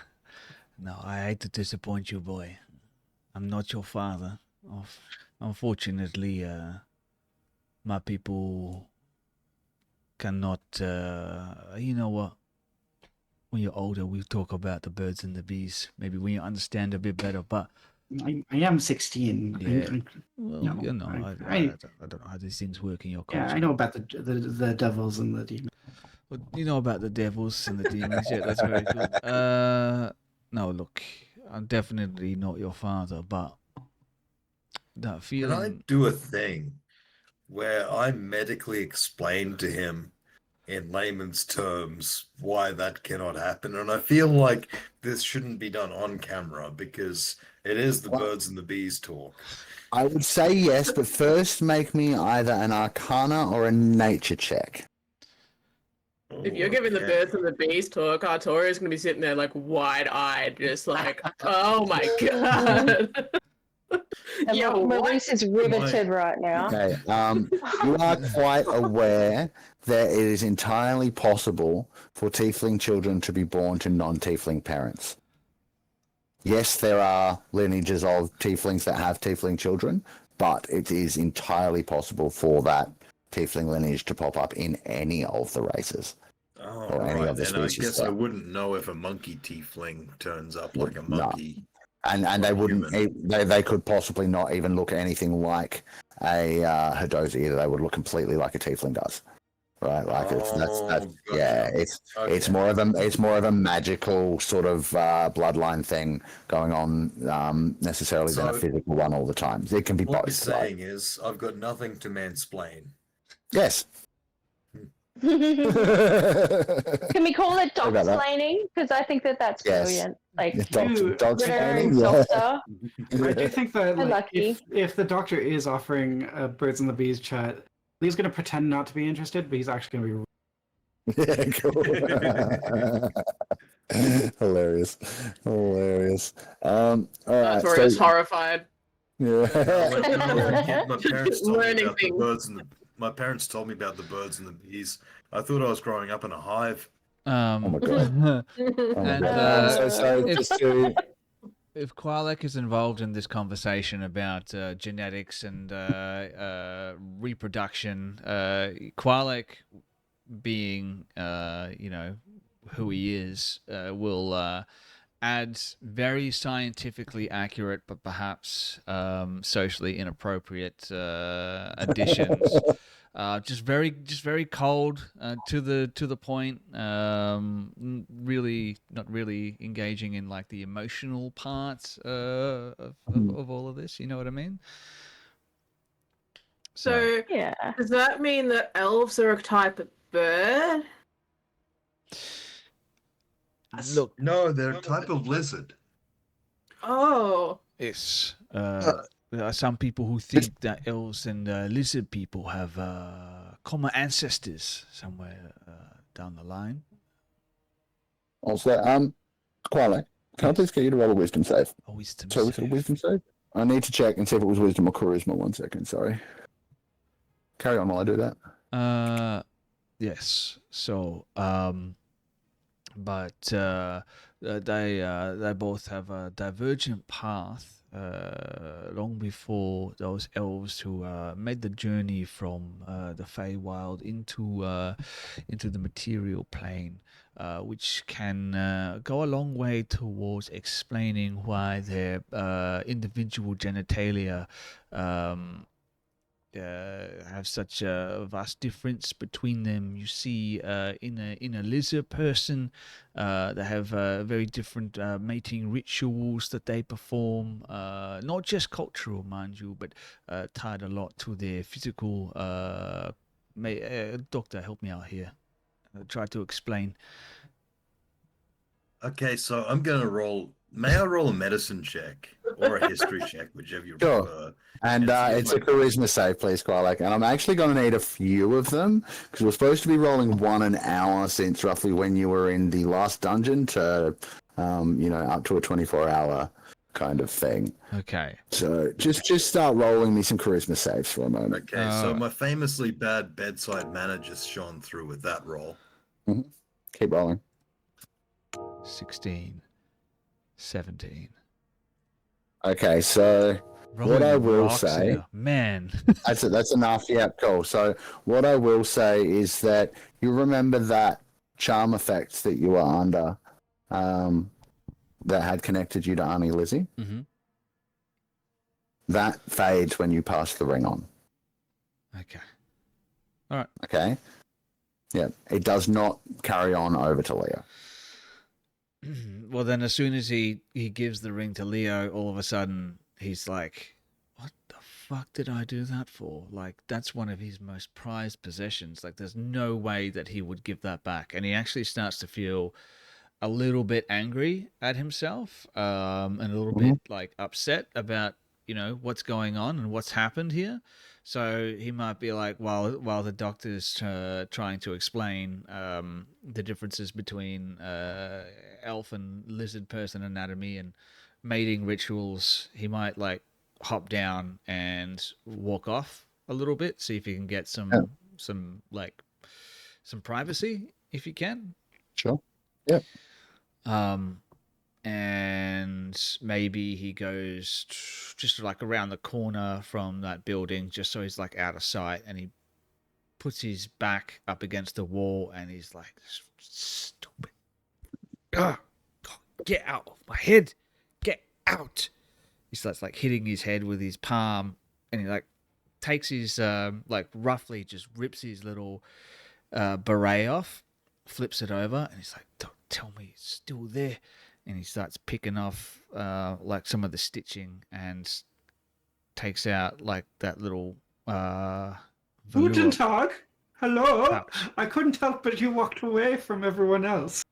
Can't you see I'm having a private moment? Go back with the rest of the group and learn about sorry, I different thought mating. that you wanted company. I'm sorry. Apologies. Of all the people, you should be the one who should be learning how to approach a woman. God. I'm gonna say. Just for a moment, I just want to do a little thing here, just to demonstrate how the scene actually looks right now. So Quiet's gone off kind of behind the tomb, right? And so Goodman's come around the corner, and if you know, it's kind of like to the side of the scene. You just see the camera, the eyes, just kind of like peeking around the corner and observing the scene from there. Yeah. So so Goodman's going to look at the camera and then look back.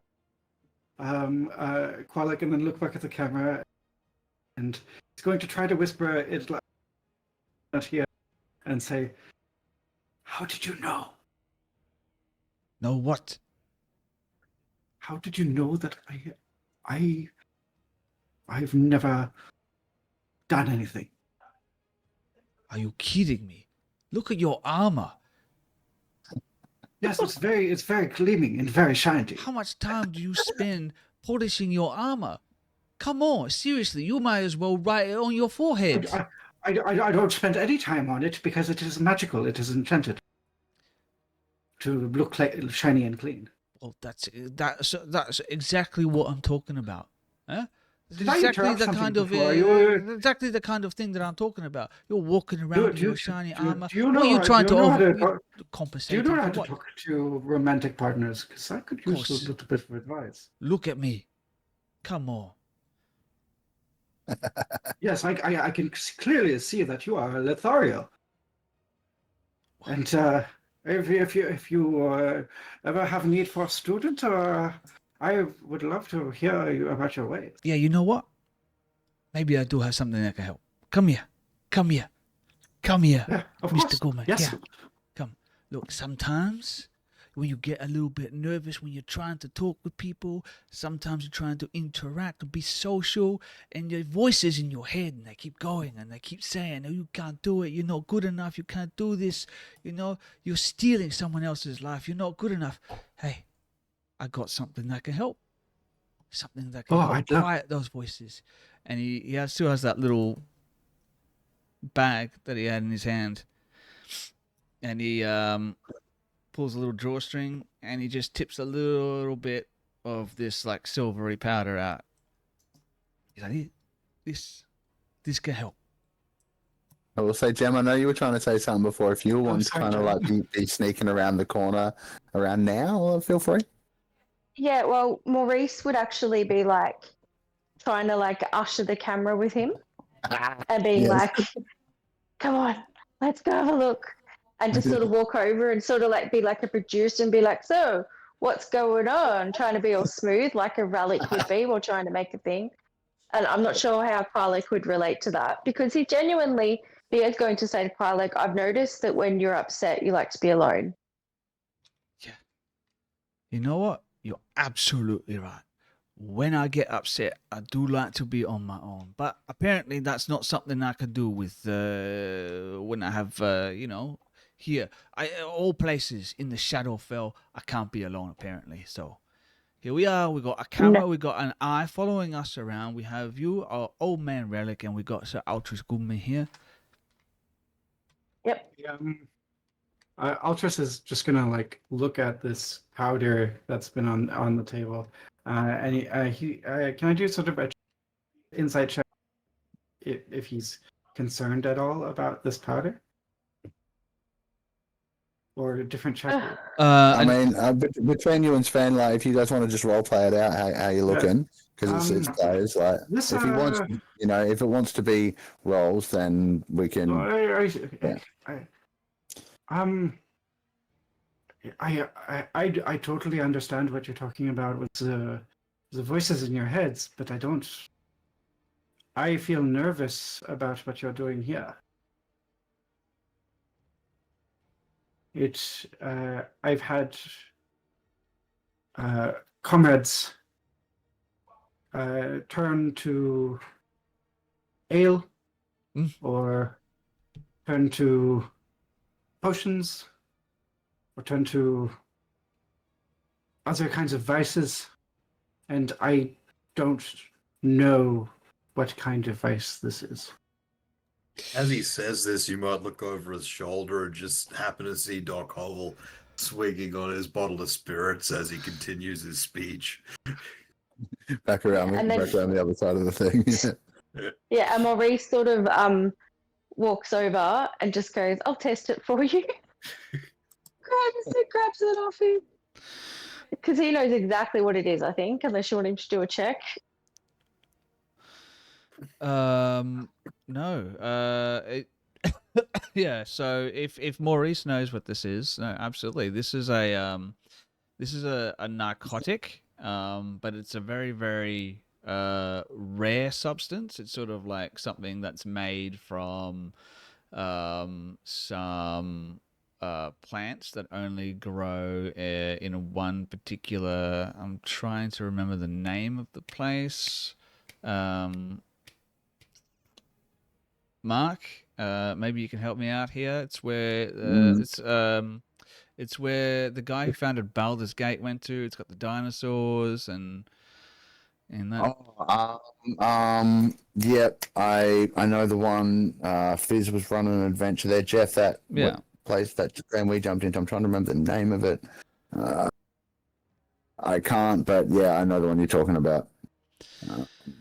Yeah. Not the one we went to in Far Beyond the Void, right? Not that. No, different one. Yeah. Different one. No, this is something that you can get here, or rather, on the material plane on Toril, rather, I should say. And it's just people on the street call it shrill, but it's very, very hard to get your hands on. The region is called Chult. Chult, yes, that's right. It's something that you can only get from the jungles of Chult, so it's very, very rare. And it's something, maybe, especially if you recognize it, it's something that only the highest echelons of society can usually afford it. And a lot of people use it as like a stimulant. Yeah, that's basically all that there is to it. It's a narcotic. Yeah, so Maurice does know what it is, but I mean, Maurice is pretty well traveled. Is he into that kind of thing? Oh yeah. Yeah, yeah. If he's into that kind of thing and he's well traveled, he'd probably have a good idea. Might not recognize like exactly what it is, but he can tell it seems to be a high end, kind of thing of that regard. Yeah, easy. I can tell by the timbre of your voice and the way you carry yourself, Mr. Goodman. You don't come from the kind of place where you've got to make difficult decisions in order to just get by from day to day. You see, some people are born with a silver spoon in their hand, and others that spoon is maybe sometimes stained with a little bit of blood, So You speak cruel words in a measured tone. It doesn't make it any less cruel. I make the choice every single day to be good, to be a good man. And that is the hardest choice that I know of in this world. So I will leave you with your vice and your narcotics and your friend here and this camera looking at us. And I will go and think of ways to talk to those that I am remembered to. Good day.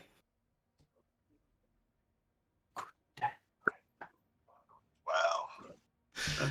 And Qualic just I didn't expect that.